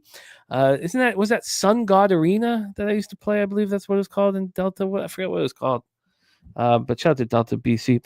Marley is Texans first half minus 1, minus 115. Broncos minus 4, minus 115. Steelers plus 5.5, minus 106. And the over 19.5 team total for the Steelers at plus 115. Seahawks money line plus 127. Vikings minus 7 at plus 104. Mr. Bombs, Spenny Penny Bombs. Montgomery over 56.5 rushing and 70 plus. Cooper over 45.5 receiving and 60 plus. Vidal over 26.5 rushing and 40 plus. Valet over 36.5 receiving and 50 plus. Brian Robinson over 70.5 rushing and 80 plus.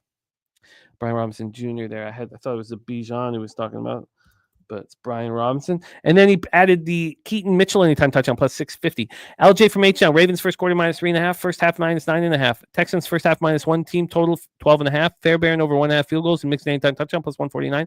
Bengals first half minus 3.5. Full game minus 5.5. Team total over 26.5. Chase anytime touchdown. Bengals win at plus 108. Lions first half minus 134. Montgomery anytime touchdown. Lions win at minus 108. Packers first quarter minus 0.5 at plus 116. Geno Smith interception at minus 120. And just my 2 cents making his NFL Pub Hub debut here.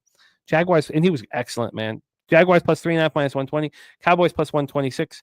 Bills minus 2.5 minus 110. And Seahawks at plus 124. Dave Rogers, Steelers plus 5.5. That's the third capper to give us the Steelers.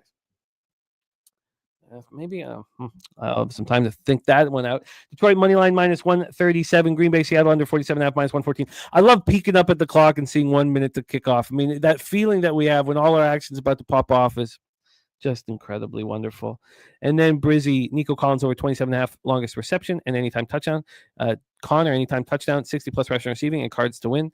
Gibbs, anytime touchdown. And then his anytime touchdown prop, Robinson Jr., Henry, Collins, Gibbs, and Connor at plus 1160. Isn't it, Dougie Wise? Doesn't this feeling is just so magical? I just can't wait, and just so thankful for the opportunity to work so hard on all of these games and then watch everything take place and have to deal with our action, whether or not that brings us glory and helps us out at Christmas or puts us in a hole. That's there's something on the line, and that is crucial part of why this is so exciting. Shout out to all you guys. Jared TG says Keaton may be inactive. Wow. Okay. Well, it'll just be a push if that's the case. Shout out to all of you guys. AOD, Jared TG, Kelly McInnes, G Martinez, Dougie Wise, Skunk Blaster, Robert Martin, Nutflush Allen, Stir and Co, Donut Silks, Man Bear Pig, Tori Coker, who picked up $100 because he's a gold member. $100 Tori Coker picked up. And it was great to see you. Camel race. Fine camel race. Big Scott, Justin McKelvey, Big O, Fireside, Preston Ekdahl, Omer Gaudet, Robert Martin, Mel. Thank you guys. Steve G, MMA Locker Room, AOD, JT Eel. All of you guys, thank you so much. Mel, Lamont Williams, Old E. Thank you guys so much. Aubrey Travis, thank you. Go out there and get that cash. Thank you so much to our producer, Jose Buquet, who works tirelessly behind the scenes, and can't wait to be hanging out with him in San Antonio here in just a few short months. Now it's time for us to roll that shit like that shit, smoke it, and get that cash. Leche, a los bookmakers. Let's eat.